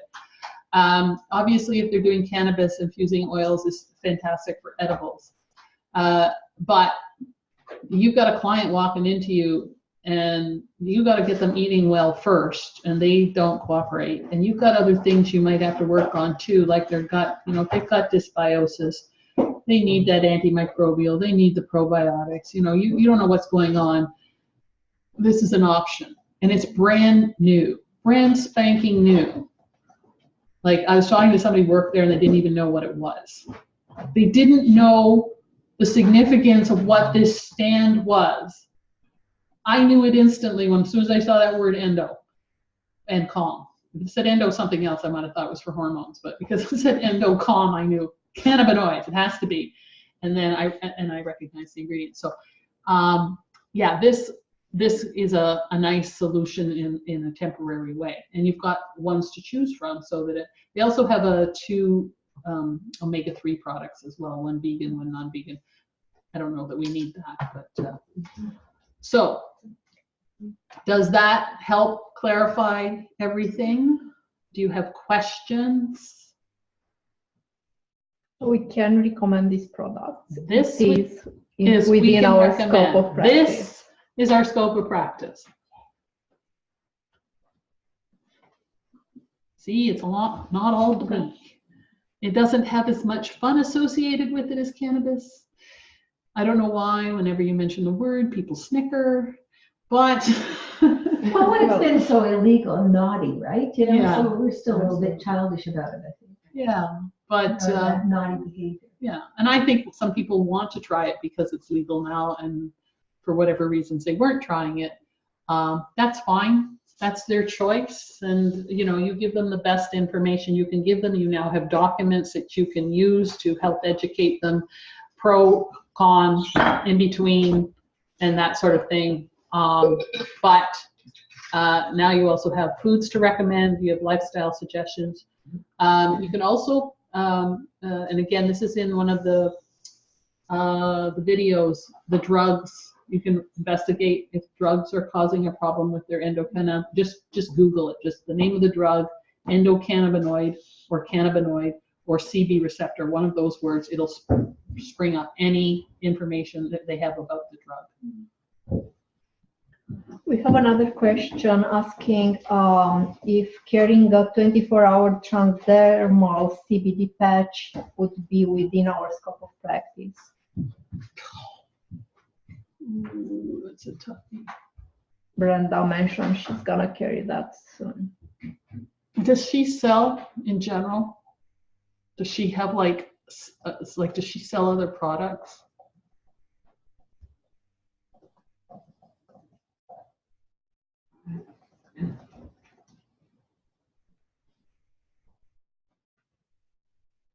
She said, I carry several different supplement lines. Okay. Okay, so from a liability perspective, you need to separate those two activities out. So seeing clients for nutritional advice is one business, and selling supplements is another. And the liability provider needs to know she does both things and is covering her for both activities. But, so the patch she's selling, she can sell it in her selling business. She can't recommend it in her recommendation. It's iffy. But again, I think that's going to loosen up a bit, especially on the CBD side. So she has to make sure that it is straight hemp-based. But again, you're prescribing if you're saying take the patch. That's prescribing, as opposed to, oh, well, if you go to the health food store, they've got some supplements. That's recommending. Okay. I would just, you know, have her sign the waiver. Understand you're not recommending the patch. It's for her information only, and encourage her to make the decision with her doctor. That's what I would do for now until we get better clarity. But the people she really needs to get clarity from is her liability provider. She says she has coverage for both activities. Perfect. Then she can sell it for sure. Any other questions? Yes. CBD oil. So I know individuals who've gone to their doctor for dosage.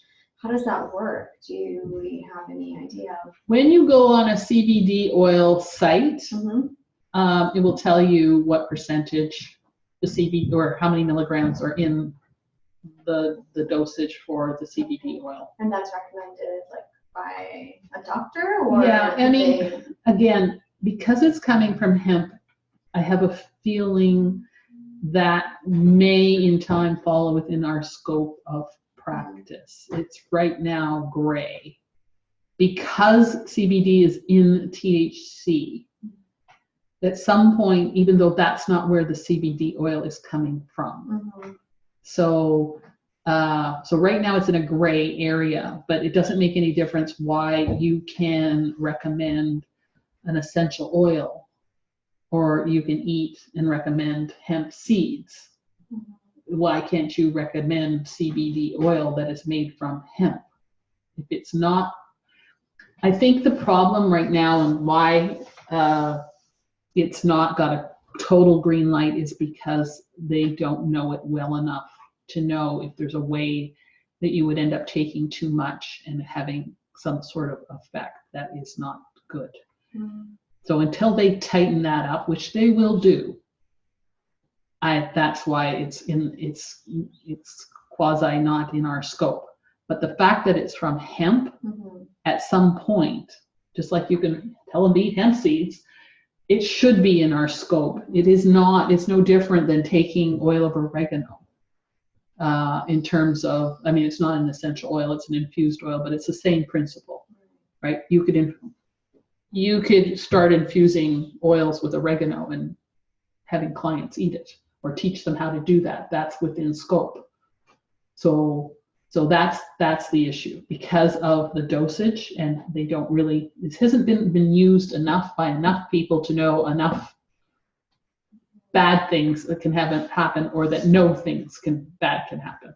But I mean, you don't need a prescription to go buy it now, right? No. You can get it ordered to your house. She does. So another question is, when we give a talk, we have to include the disclaimer about seeing the doctor that is included on a slide? You betcha.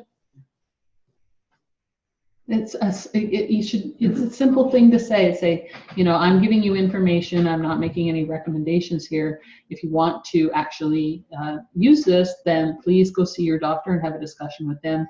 I have some information that would be helpful to you if you want to take that to the doctor. So these documents you can take they can take them to the doctor. The doctor doesn't know enough, right? And they include the references on the bottom, which I've never put in a document for clients before. I put in, with the exception, there's one I have to add them. I just couldn't go through it. It's all the food ones when I'm going to add it. So I'm adding, if it says references and there's nothing there, I'm adding them. So when you take that to the doctor, the doctor's going to take it more seriously as a document because they like references. Are they good references? Well, no, because the amount of references that are there, they're the references that exist. They're the references that people are writing about are using. But that's all we got right now. But at least it shows there's some merit, especially the one for benefits. That's the one you really want to see the references for. So. When I talked to my doctor, she referred me to the Solus Health Network, which is a medical cannabis clinic. But even the doctor there couldn't give me very much information. She's like, oh, it's trial and error. No, that's true. And they have well, they started me at 0.1 milligram for 3 days, and 0.2 milligram for 3 days, and then 0.3 milligram. It's a very slow increase, and so that you stop where it's right for you. But you can go through product to product to product to find the thing that's actually going to have an effect, if anything will. And there's an educator in the office that will be in contact with you in between appointments if you have questions about dosing or products or anything like that. So that's what my doctor did when I asked her what she knew about it. She referred me to a clinic. Well, I'm going to be, one of the members in the Healthy Gut community and made an arrangement for me to interview someone who runs a cannabis clinic. So I'm going to record that, and that will be added to the materials that you have. I'm also going to interview somebody who works in giving licenses for disability to, don't even know what it is, like, so something to do with cannabis and if you have a way to get it, I guess, free to you or something. If you have a disability of some kind, I don't know how it works, but I'm going to find all that out. And so I figure between the two, I'm going to get to the bottom of how they're doing it and what they're doing, because that's exactly the trial and error method. That's what I have found is what's happening, and the users are the ones doing the trial and the error. Any questions online? Do we receive the big document? I'm not sure what document. So you've got all the documents. That's the video that will be having more detail that will be posted. Most of them will be posted tonight. One of them will be posted tomorrow night or Tuesday night at the latest. So yeah, but you already have, so you have things in two forms. You have them in video form, and then you have them in handouts that you can read yourself too. So what I'm trying to do here, because this has just been my experience with having programs, is people buy the recordings and they never listen to them. So I'm trying alternative methods. So one of them is the live component where I actually tell you what you have to know, the basics.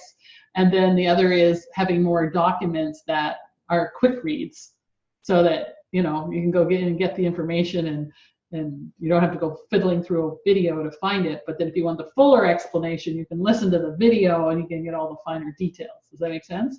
Yeah. So this is why I've set it up this way, because I spent hours looking for this information. You're going to hear it. I want you to hear this info. I didn't do this because I wanted to not have you hear this info. I did this because I want you to hear this info. So one way or another, you're getting this info. So I've tried to make it in a format that is usable no matter what.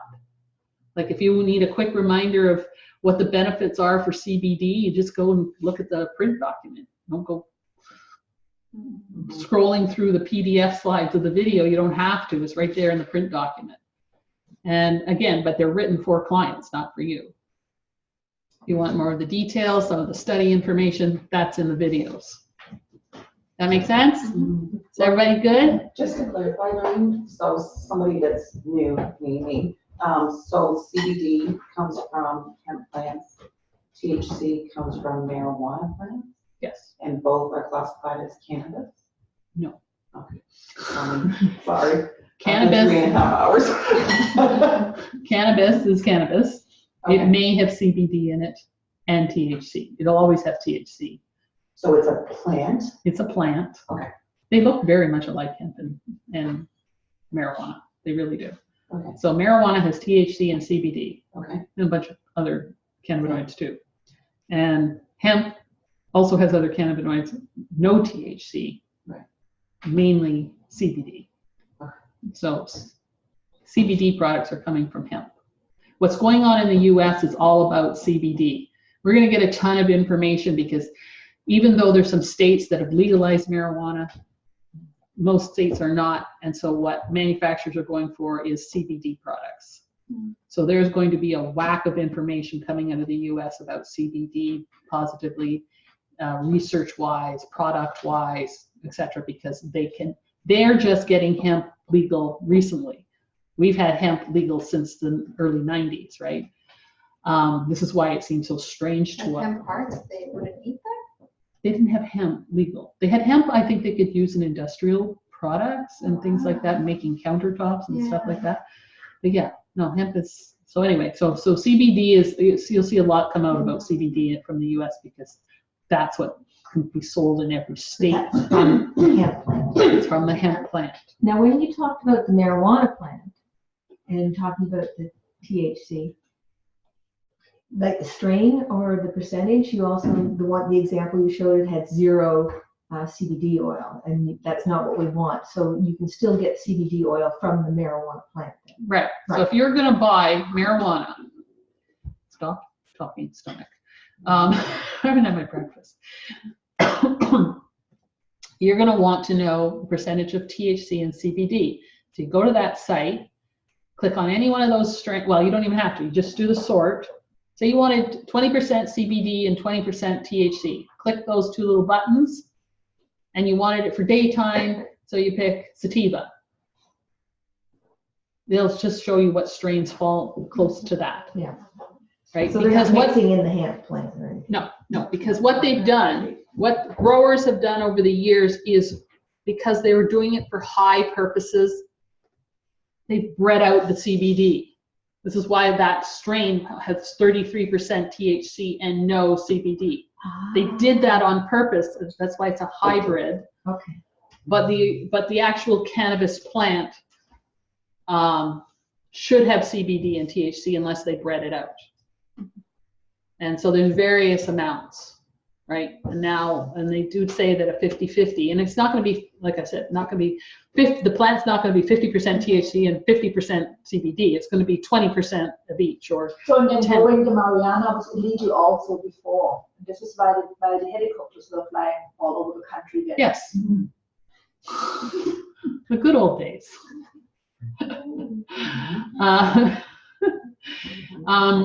Yeah, so you can get CBD and THC together in cannabis, but when you buy a CBD product, it didn't come from cannabis, it came from hemp.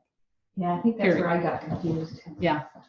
Okay, thank you for that. Yeah, thank you too.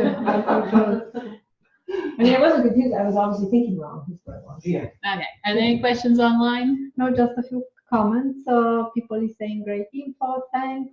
And then Luana says, the problem is that cannabis is a gateway drug to using other drugs, which I have witnessed with my relatives that use it recreationally.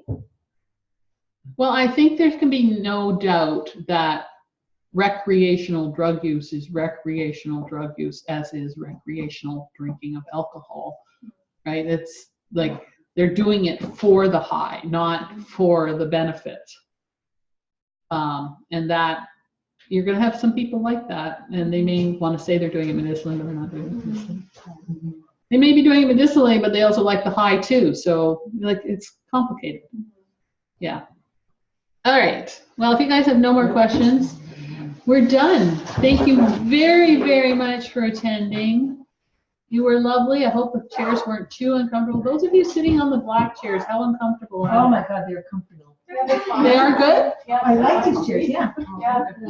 They conform to you. Okay, what about the cushy chair? Is it comfortable? Okay, good. All right. Good to know. All right, everybody online, thank you very much for attending. I just see a flashy orange thing. Someone said they didn't receive an email, so they are again concerned about how they will receive the document. or they receive email without links. Okay. There's no, this is what they meant. It's on the website. They have to log in and go to the web page. Type that. I don't know if they can hear me. Is that Joanne? I can't tell. I can't see. Do they get the login information? They have to log in. On the website. On the website. Don't worry, I'll send out another email. But then we're not gonna read it anyway. Did I send an email? I think I said. Oh, no, okay, so I got mine. I said the organization. All right, thank you very much, ladies. Thank you, Marla. Thank you. Great, thank you everyone online. Thank you. Bye, everybody online. Yeah, that sounds good. So let me double check. Yeah, we will, yeah. Yeah, good luck with that. Thank you. So then, end meeting for all.